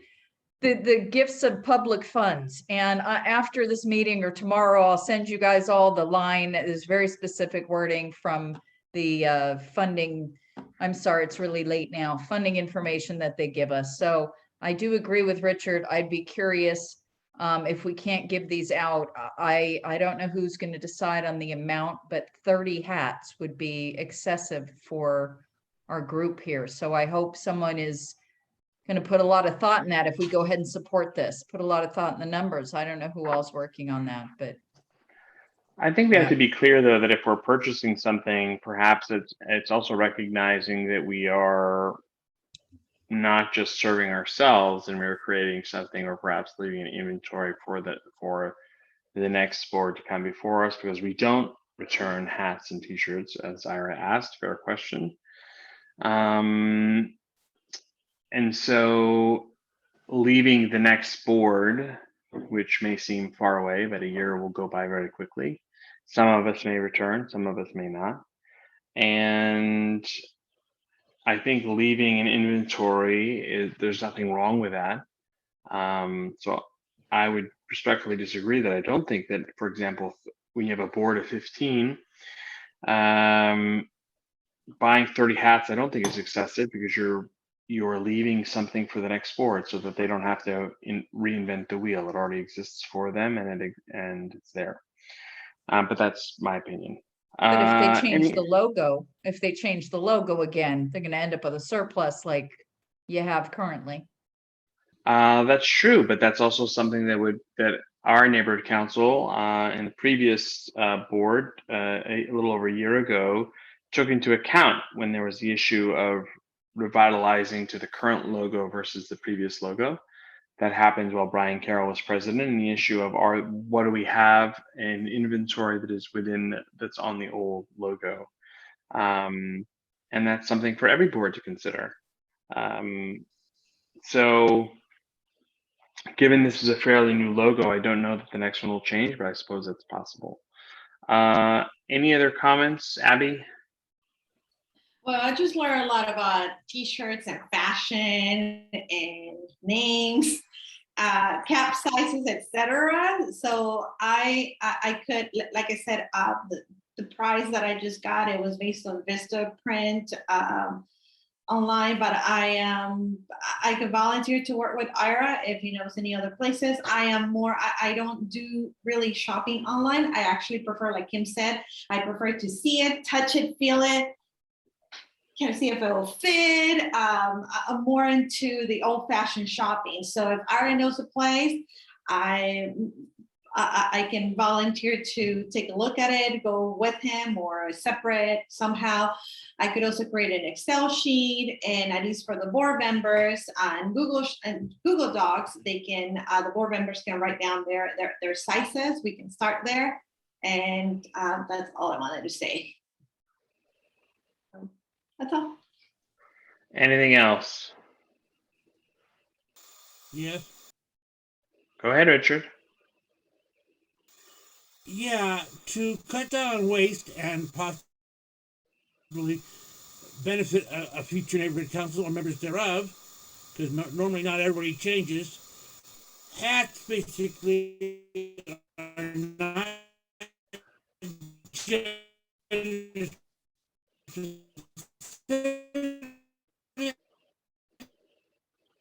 at all. It should. Respectfully, Richard, I don't know if it's just me. I can't hear Richard's you. in You're a time breaking warp. up. Richard's in a time warp right now. Try again, Richard.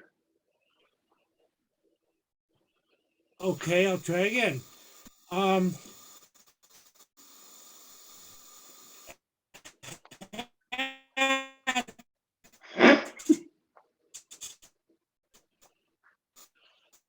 Are not leave for replacement members, new members of council. I think hats would be more. I think he said, let's go to a vote. To have just a.